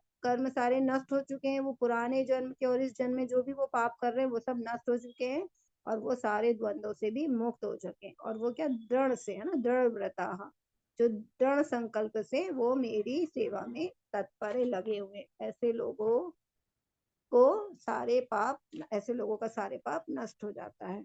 अब भगवत गीता का जो आज हम पढ़ रहे, इतना अच्छा ज्ञान विज्ञान, जो भगवान इतना अच्छा ज्ञान दे रहे हैं, ये अध्याय एक तरह से इस हमारे उस वाले श्लोक से खत्म हो गया। अब लेकिन यहाँ पे ये जो श्लोक आ रहा है ये इस अध्याय का अंतिम श्लोक है। लेकिन ये जो श्लोक है वो आगे जो आने वाला हमारा कल अध्याय आएगा उसके लिए ये यहाँ पे रूपरेखा बना रहा, भूमिका बना रहा।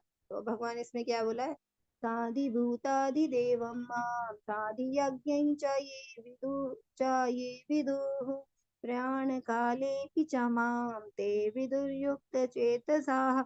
जो मुझ परमेश्वर को मेरी पूर्ण चेतना में रहकर मुझे जगत का, देवताओं का तथा समस्त यज्ञ विधियों का नियामक जानते हैं, वे अपनी मृत्यु के समय भी मुझ भगवान को जान और समझ सकते। तो भगवान ने क्या बोला, मैं ही परमेश्वर हूँ, मतलब ईश्वर है ना, सब ईश्वर का ईश्वर, परम ईश्वर हूँ, और जो इसमें सभी देवताओं का भी मुझे देवता जानता है, सभी देवताओं के मुझे ऊपर जानता है, और जो सब जितनी भी यज्ञ विधियां की जाती, किसी भी प्रकार का यज्ञ किया जाता, उसके भी नियामक मैं ही हूँ। जो ऐसा जानता है वो मृत्यु के समय मुझे अच्छे से जान पाता है और मेरे पास आ पाता है।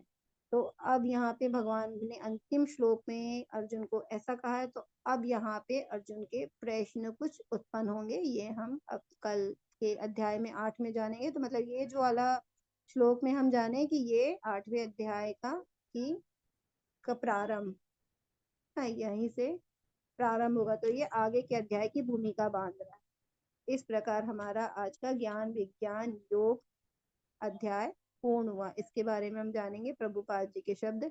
यह 7वां अध्याय विशेष रूप से बताता है कि कोई किस प्रकार से पूर्णतः कृष्ण भावना भावित हो सकता है। कृष्ण भावना का शुभारंभ ऐसे व्यक्तियों के सानिध्य से होता है जो कृष्ण भावना भावित होते हैं। ऐसा सानिध्य आध्यात्मिक होता है और इसके मनुष्य प्रत्यक्ष भगवान के सत्संग में आता है ना, भगवान के को समझ पाता है, प्रत्यक्ष भगवान को समझ पा रहा है, क्योंकि हमने देखा ना भगवान की शक्तियों के माध्यम से भगवान को समझ पा रहे हैं।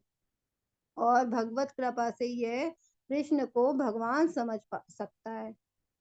साथ ही वह जीव के वास्तविक स्वरूप को समझ सकता है कि, और यह समझ सकता है कि किस प्रकार कृष्ण को भुलाने से वह प्रकृति के नियमों द्वारा बधा हुआ है। वह यह भी समझ सकता है कि यह मनुष्य जीवन कृष्ण भावनामृत को पुनः प्राप्त करने के निमित्त, अतः इसका सदुपयोग परमेश्वर की अहेतु की कृपा प्राप्त करने के लिए करना चाहिए। मतलब यहाँ इस अध्याय से मनुष्य जान पाता है कि उसे अपने जीवन में क्या करना है, भगवान की भक्ति करना, और भक्ति क्यों करना है ना, और वो भगवान की जो भगवान की दैवी प्रकृति है, प्रकृति के 3 गुण, उनसे हम कैसे बच सकते हैं। भगवान की जब तक शरण हम ग्रहण नहीं करेंगे तब तक भगवान की हमें कृपा, अहेतु की कृपा प्राप्त नहीं होगी, और भगवान की कृपा जब तक प्राप्त नहीं होगी तब तक हम इस जन्म मृत्यु के सागर और ये भौतिक सागर जो संसार रूपी सागर, इससे हम अपने आप को कभी भी बचा नहीं पाएंगे। तो इससे बचने का एक ही उपाय है भगवान की शरण ग्रहण करना। इस प्रकार आज हमने क्या जाना, इस अध्याय का हम सारांश में देख लेते हैं। कृष्ण के बारे में ज्ञान की महिमा है ना, हमने जाना कश्चिन माम वेति तत्वतः। फिर भगवान कृष्ण की ऊर्जाओं का ज्ञान, भगवान ने जो हमें सारे ज्ञान दिए जल में, उसमें जो भी हमने जाना वो तो 4 से 12 तक में बताया गया है। फिर भगवान कृष्ण का समर्पण कि कौन लोग आते हैं उनकी शरण में, कौन लोग नहीं आते, और जो ज्ञानी है वो ज्ञान कौन उनको अधिक प्रिय होता है, और ज्ञानी कैसे भगवान को जान पाता है। देवी देवता की पूजा करने से क्या होता है ना, और क्या उसका प्रतिफल है, ये भी हमने जाना। फिर भ्रांति में भक्ति तक कि भ्रांति में हमें अपने जीवन में क्या करना है। तो ये सब आज के अध्याय में हमने जाना। इस प्रकार आज का अध्याय हमारा यहीं पे समाप्त होता है। कल आप लोग जरूर जुड़िए, बहुत अच्छा भगवान ज्ञान देंगे। भगवान अब मृत्यु के समय हमारा ये हमारे भगवद गीता का सबसे मतलब सबसे महत्वपूर्ण हमारा ज्ञान है, जिसे हम अगर सबने बहुत अच्छे से जान लिया कि मृत्यु के समय हमें क्या करना चाहिए, तो ये ज्ञान प्राप्त होके हमारा, अगर हमें ये अच्छे से हमने इस ज्ञान को अपने जीवन में उतार लिया, तो हमारा भगवत धाम जाना या भगवत प्राप्ति हमारे लिए एकदम आसान हो जाएगा। मतलब हम कहना चाहिए हमको भगवान का प्राप्त होना हर हाल में हो ही जाएगा, ये कह सकते हैं। इसलिए आप लोग जरूर आइए कल के अध्याय में, और आज के अगर अध्याय से कुछ भी प्रश्न है आपके तो आप मुझसे पूछ सकते हैं। हरे कृष्णा।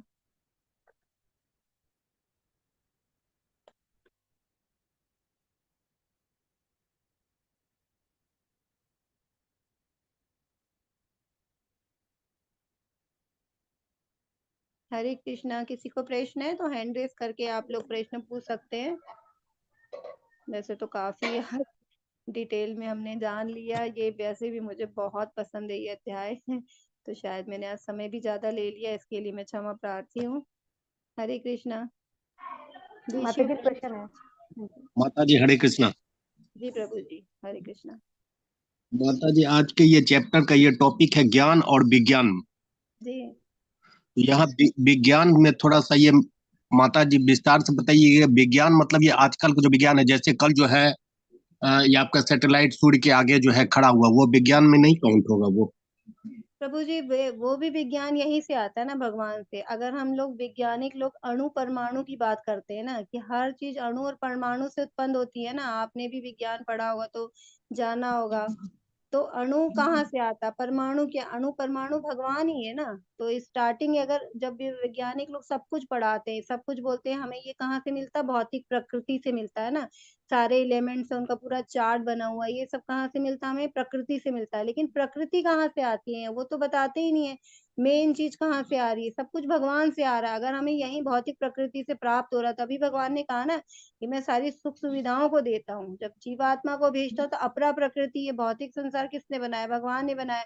तो जो विज्ञान लोग इतना आज खोज कर लिए है, तो ये धरती से ही तो ढूंढ ढूंढ के कर रहे हैं ना। तो ये धरती को किसने बनाया है?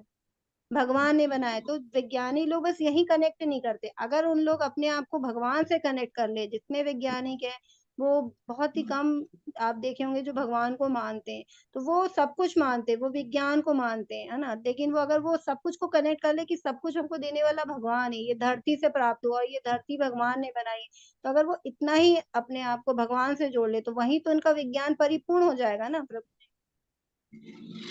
जी माता जी, तो ये मतलब कि वो विज्ञान जो है, ये हम लोग जो विज्ञान पढ़ रहे हैं वही विज्ञान हो गया माता जी? वही विज्ञान है प्रभु जी। और एक चीज और भी यहाँ विज्ञान का मतलब एक और यहाँ बताया कि जो भी हम यहाँ ज्ञान प्राप्त करते भगवान के बारे में, उसको अपने जीवन में अपनाना है।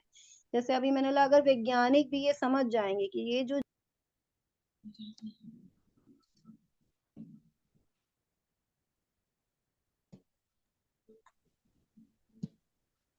जो भी है वो सब भगवान के द्वारा दिया होगा। तो वही अगर हम ये जो भगवान का जो ज्ञान है, अगर हम ये भी सब भगवान के द्वारा, और इसको हम अपने जीवन में स्वीकार कर लेंगे, मतलब तो वैज्ञानिक स्वीकार कर ले इस ज्ञान को, तो बस यही विज्ञान है। हरे कृष्णा प्रभु। ठीक है माता जी, हरे कृष्णा। बहुत खुशी हुआ मैडम, ये गीता चैप्टर 4.1 में बताया गया कि सब प्रथम ज्ञान सूर्य को दिया गया था, तो वैज्ञानिक रूप से हम लोग सूर्य के समीप पहुंच गए माता जी।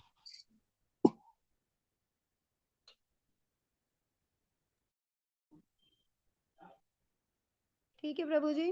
हरे कृष्णा।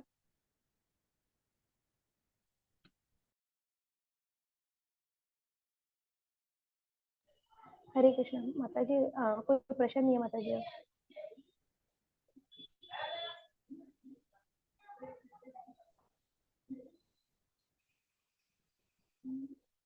हरे कृष्ण।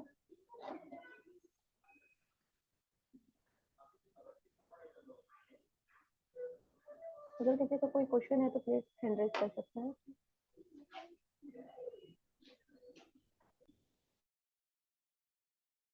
हरे कृष्णा। हरे कृष्ण माता जी। माता जी किसी का कोई प्रश्न नहीं है, चैट ठीक है बॉक्स में माता भी जी। नहीं है। और किसी का प्रश्न नहीं है तो आज हम यहीं पे अपनी कक्षा को विराम देते हैं। हाँ जी माता जी। ठीक है सब, आप सभी का बहुत बहुत धन्यवाद। आप इसी प्रकार बने रहिए। और मैं थोड़ा क्षमा प्रार्थी हूँ कि आज थोड़ा ज्यादा लंबी हमारी कक्षा हो गई। और सोनिया माता जी आपका भी बहुत बहुत धन्यवाद। धन्यवाद माता जी आपका। सभी का धन्यवाद। आज की कक्षा हम यहीं पे संपूर्ण करते हो। वांछा कल्पतरुभ्यश्च कृपा सिंधु एव च पतितानां पावनेभ्यो वैष्णवेभ्यो नमो नमः। अनंत कोटि वैष्णव वृंद की जय। कृष्ण कृपा मूर्ति सील प्रभुपाद जी की जय। भगवत गीता की जय। हरे कृष्णा। कुछ माता जी का प्रश्न है क्या? कह रही माता जी?